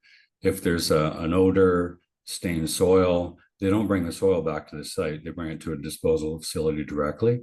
They don't want contaminated material on the site. And there's procedures in place to prevent that. And then the monitoring and contingency plans manage it just in case something does show up at the site. But that has not happened over the last 10 years, and that's been clearly demonstrated by all the data and documentation and reporting that has been done to date. Other questions.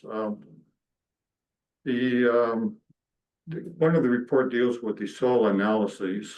There are several metals such as aluminum, iron, sulfur, potassium with high values. Are soils of this type of concentration of metals a concern for reuse in agricultural areas?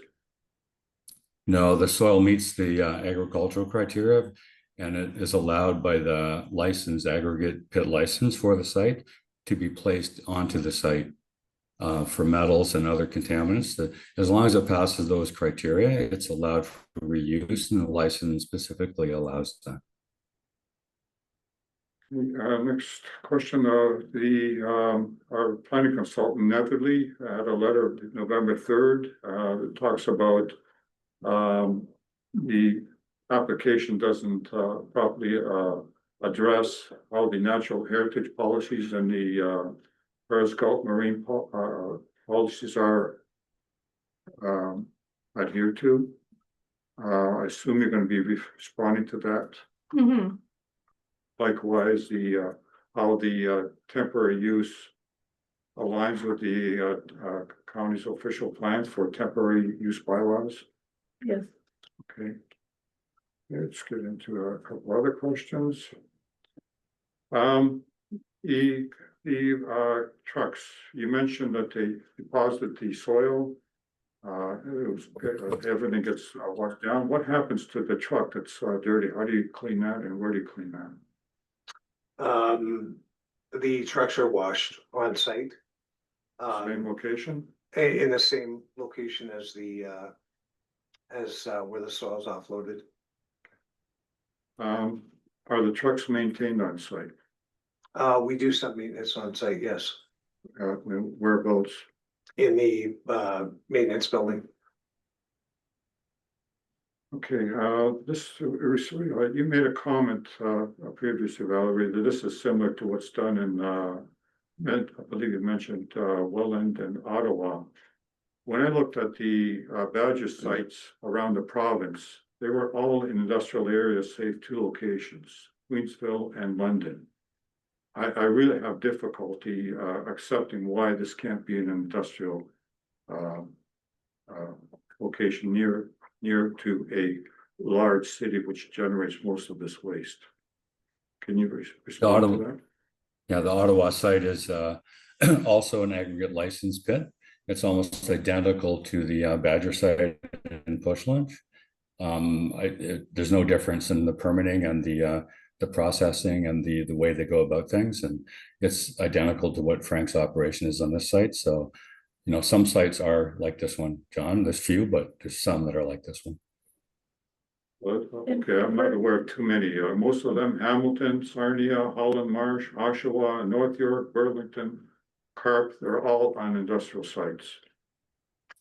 But this one's a unique one then that has its relationship with the pit and being able to have the clean soil there and to use it for the remediation. There is a synergy and a relationship there that would help actually restore that land faster to agricultural land.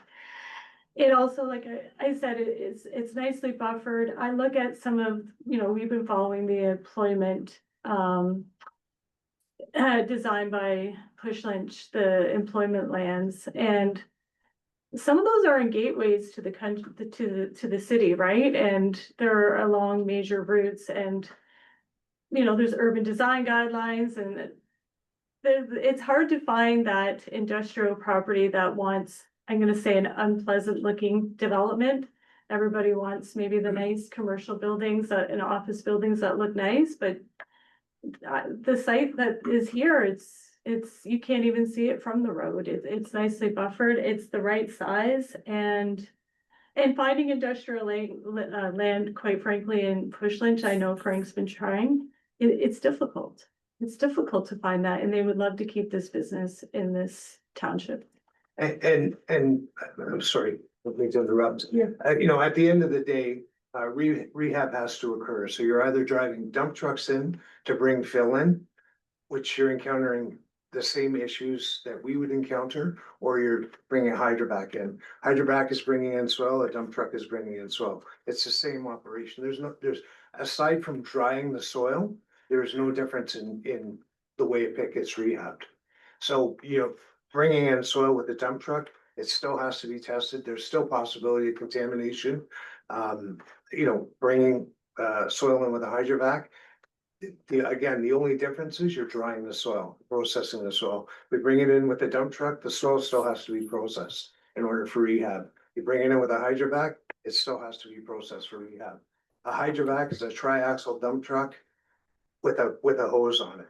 There's no difference in the vehicles. Okay, that's all the question I got. Anybody have any follow-up questions? No? Okay, so let's go around the table and see what comments we want to provide to council. Start with you. I'll defer to you guys, but I think some of the questions Sean asked are viable. We should include mostly all of his questions as a comment. I think the current outline and recommendations and path is already like comprehensive enough. I don't have anything further to add personally. Sorry. I don't have anything further to add. I think like everything that was already outlined with how to move forward is it seems there's already a recommendation with like the process moving forward. So I don't. Okay, our idea is to provide comments to council on what our thoughts are, whether or not this is a good idea to have, any issues we see. Yeah, I mean, I think it just requires a bit more study. I don't have an opinion either which way. That's pretty concrete. I would defer to the professionals that are reviewing. Okay, Chris. I would go a little farther. I would support their request where they can satisfy the concerns raised in the consultant's reports. And that the township receive regular test results. It's great that you may be doing them. But that doesn't mean that the township would get them through the ministry. Privacy things have a role to play here. And it should simply be a condition that the test results need to be provided to the township with the opportunity for third-party testing on our own behalf if we deem it necessary, just as in an abundance of caution. My thoughts? And just a quick note. Oh, I'm sorry. We're done. Yeah. Okay, so my thoughts are this is a temporary industrial use in a rural area. My thoughts are that I don't think it's appropriate for the site. I don't know if we get share the comment or share the sentiment on it too. Yeah.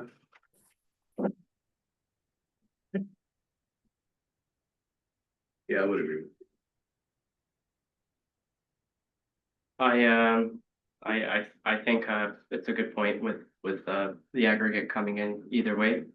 So I don't really, I would move forward with the application. Yes. Yeah, despite what you said, I see it as a way to help rehabilitate the pit, and it's closer to a pit operation. I hear your point about the industrial operation, but it's closer to the pit operation than not. So it's going to be soil coming in that would be tested and filling the hole, so to speak. Okay, so then, okay, so try to get consensus here. So what we're trying to say is to council that the concerns expressed by our consultants have to be addressed, especially the hydrogeology. Oh, yes. Hydrogeology, planning concerns. Anything else? You comment around the industrial use. Yeah, Explore okay. that. Yeah, I think it's- the appropriateness of this being in the agricultural area, would you be fine with that comment? Sure, they need to consider that, yes. Yeah. Alrighty, and I had comments with respect to the concentration of metals in the soil for reuse in agricultural area, so just wondering if that can be added to Monica. Okay, so can you just read what you got and then we can That the report PDAC 2025 007 entitled zoning bylaw amendment application D14 ONT request for the committee's review and comments be received. And that the committee provide the following comments for council's consideration. One, that the applicant addresses to the satisfaction of the township that the soils imported to the site will be appropriate for the site and address any concerns, including but not limited to the concentrations of the following metals being present in the soil as indicated in the application, being aluminum, iron, sulfur, and potassium. Two, that the committee recommends that the township receive regular test results in relation to groundwater. Three, the committee recommends that hydrogeological and planning concerns are adequately addressed by the applicant. And four, that the committee asks council to consider the appropriateness of this site for the nature of the proposed operation. okay, fair enough, so have a mover and a seconder or Can I comments and amendments? Can I make one suggestion? On Sure. the test reports, when I mentioned getting test reports, Okay, it wasn't just about water. okay, It was about all the test reports mandated in in both ECAs.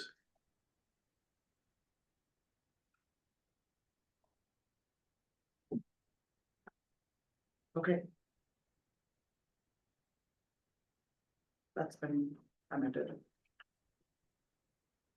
Okay, do you want to read out one sentence or one point over? Yeah, that the committee recommends that the township receive regular test results in relation to the mandated tests within all ECAs. Okay, fair enough, so a mover and a seconder. And by Paul, second by Karen. Okay. On favor? Thank you.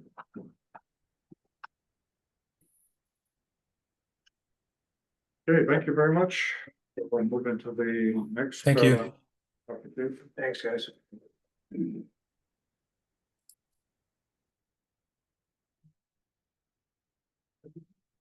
Yeah, we'll take a 2-minute break here, folks.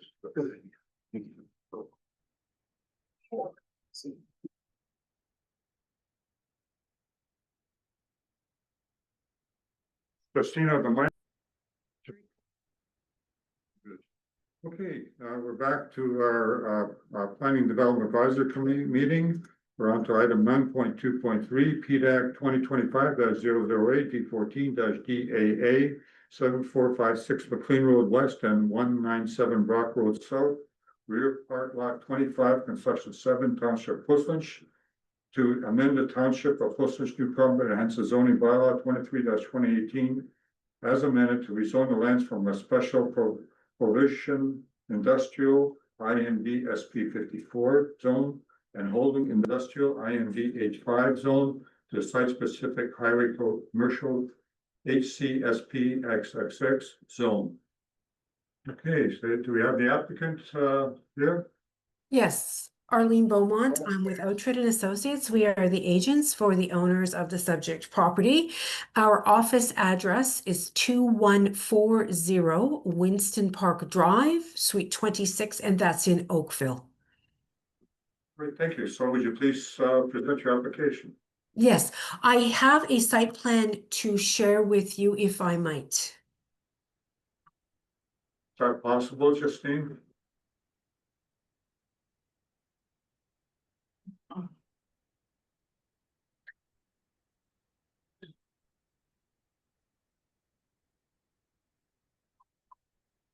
Through you, Mr. Chair, she should have sharing capabilities. Can you see that? Yes, we can. Okay, perfect. Thank you so much. So the site consists of two legal properties, 7456 McLean Road West and 197 Brock Road South. The total area of the properties is 4 acres or approximately 1.62 hectares. As you noted, both properties are currently zoned industrial. Our client has requested rezoning to highway commercial to permit a proposed gas bar, convenience store, and drive-through restaurant on private water and wastewater services. 2 access points to the property are proposed.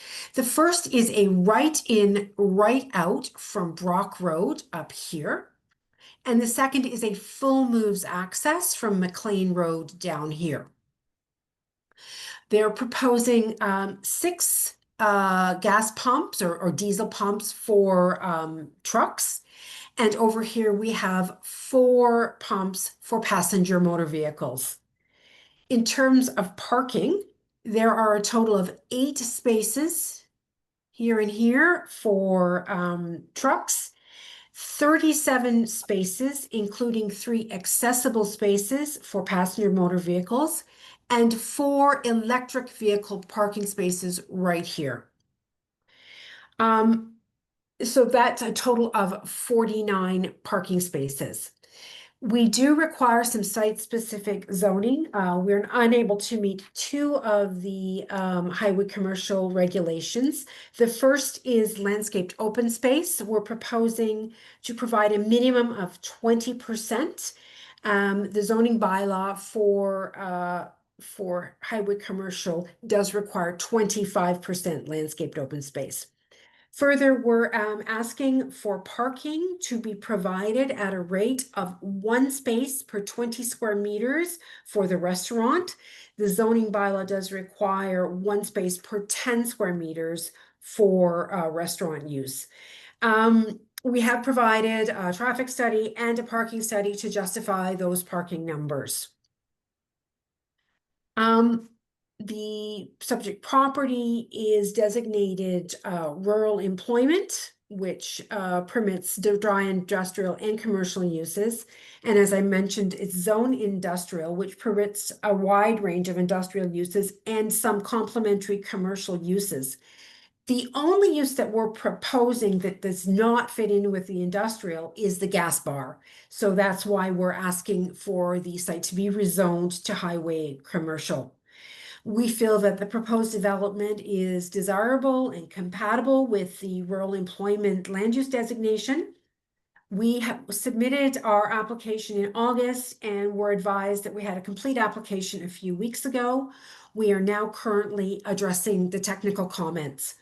We've also submitted an application for site plan approval. Of course, that cannot be completed until the rezoning is finalized. So we are processing both the applications concurrently with the understanding that site plan cannot be completed until the rezoning is dealt with. Happy to answer any questions. Hey, Monica, were there any agency comments received other than what we have so far? No. Okay, are there any registrants requested to speak? No. And are there any written comments that we received that are not included in the package? No.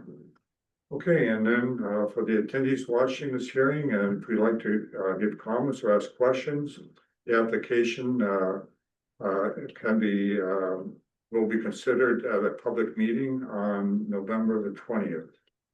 Okay, let's go around the table and start with you, Paul. Questions of the. My only question was, you mentioned the parking for the restaurant. I look at it, I just feel like, is there enough parking there for like in a restaurant there? Because to your point around that, the exemption from 10 to 20 to 1, can you maybe speak to that a bit more?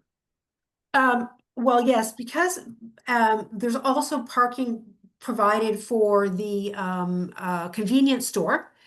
And this is going to be a convenience restaurant. So people come in, they eat, they're not lingering like you would at a fine dining establishment. You come in, you have your burger, and you're out within, 20, 25 minutes. So our parking study did conclude that there was sufficient parking. There right now, and we'll mention this. One of the comments that did come in was about our stacking lane for the drive-through. And the traffic consultants are looking at some proxy sites with similar uses of, the gas station and the convenience store and the convenience restaurant. It's quite common. They're looking at a couple of proxy sites to make sure that we do have enough stacking ability for this restaurant. Thank you. Good. Go ahead. My only question is, I suppose, is the intention for the gas bar more like commercial, or is it more for like a residential, or like regular people with cars, or is it truck gas? Like, is it That's a good question. Okay. So it's for both. So we do have 4 pumps for private motor vehicles. You and I can drive in and get gas. Then there's also 6 pumps for large transport trucks. So it is intended to serve both transport trucks and private motor vehicles. Thank you. I have no other questions. Chris. I'll already asked my question around parking. I think I remain to be convinced on that. Okay. I heard you say, correct me if I'm wrong, the access from Brock Road is right turn in and right turn out only. Yes. So we're not anticipating left turns. If you want to get back onto Brock Road heading north to Guelph, you've got to come out on McLean Road, stop at the lights, and then turn left. And that is Which is a correct. much safer situation. Yes, yes. And we will be extending, there is a median on Brock Road. We will be extending that at the applicant's expense to ensure that people will not be able to do left in or left out off of Brock. Thank you. That covers it for me. Okay, there was comments made by our consultants, specifically by Arden, with respect to lid. Right now you have a unbalance between the recharge and the current water that's going into the ground. Yes, that's Are you correct. You're going into review that lid? We are, consultants are addressing all of those technical comments on the stormwater management, on the septic system. They will all be addressed in our second submission. Okay, the north, the enter exit off Brock Road. I noticed in one of the drawings you have the movements for trucks making a right turn, and they seem to be sort of spilling into the lane to be occupied by cars making a right turn. Is there a possibility to widen that out so make sure there's no conflict? In other words, if you have cars queuing to make a right turn and the truck wants to come in at the same time, there's going to be a conflict of movements there. I would have to defer that question to our traffic consultants. I can certainly bring it up with them and we could address it either next week Sure, when we well, come back or through our second submission. Okay, we'll include it as part of our comments then. The other comment was made by one of our planning consultants is that the HC provisions should be only with respect to what's provided there. In other words, what you're providing as opposed to the entire gamut of what the HC encompasses. Any concerns with that? I'm sorry, I didn't hear that. Could you repeat the question, please? Okay, the highway commercial zoning allows various numerous uses on the property. And what you have on your site is a subset of that. Yes. So So, the question I have, do you have any concerns if the HC was, scoped down to only to provide the facilities and uses that you're providing on the site? No concerns at all. Okay, fair enough. All right, okay, and, no, I think that's all, so, turn it over to Monica, see what she's captured. So far we have, comments, one, that the driveway be widened to address any traffic concerns at the north entrance / exit. Two, Well, it should say, that the driveway would be reviewed. the driveway. Be reviewed. Yeah. To address any traffic concerns at the north entrance / Traffic interference. Traffic movement interference.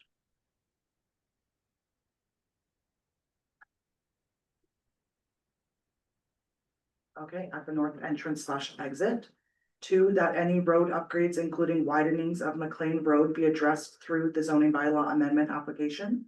And three, that the applicant addresses any reduction in parking requirements to the satisfaction of the township. Okay, and then, concerns that there is a water imbalance right now and,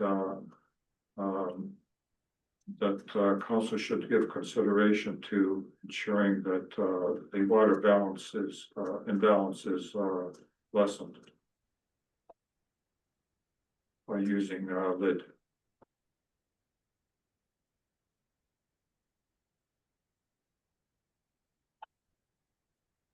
Okay, through you, Mr. Chair, I'll repeat that so I make sure I got it correct. Sure.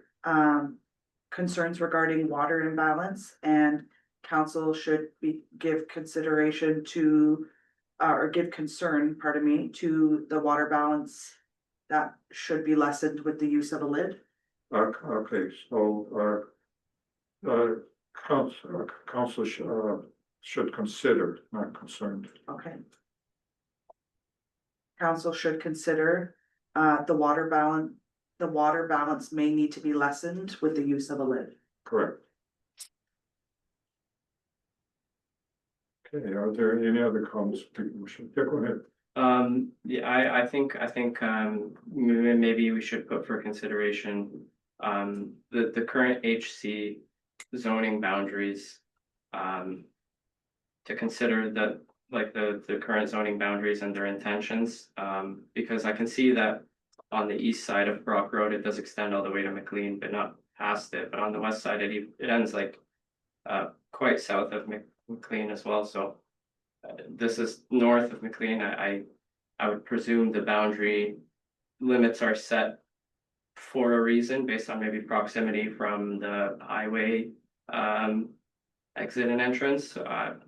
Maybe council should consider why these boundaries are already there and should they be extended for use of an additional gas bar north of McLean Road, or if this should. Yeah, we're gonna confine it strictly to this proposal, but that's something we can discuss at a later committee meeting to see what appropriate zoning would be further north. Sounds good. Okay. How about you, Chris? I'm good with them. Okay, all right, so I have a mover and a seconder. Moved by Paul, second by Carol, all in favor? You. All right, so let's move through the agenda. Staff reports none, correspondence none, any new business from members? No, okay, and resolution for adjournment. That the Planning and Development Advisory Committee hereby adjourn at 9:14 PM. Okay, mover, Chris, second, all in favor, great, thank you.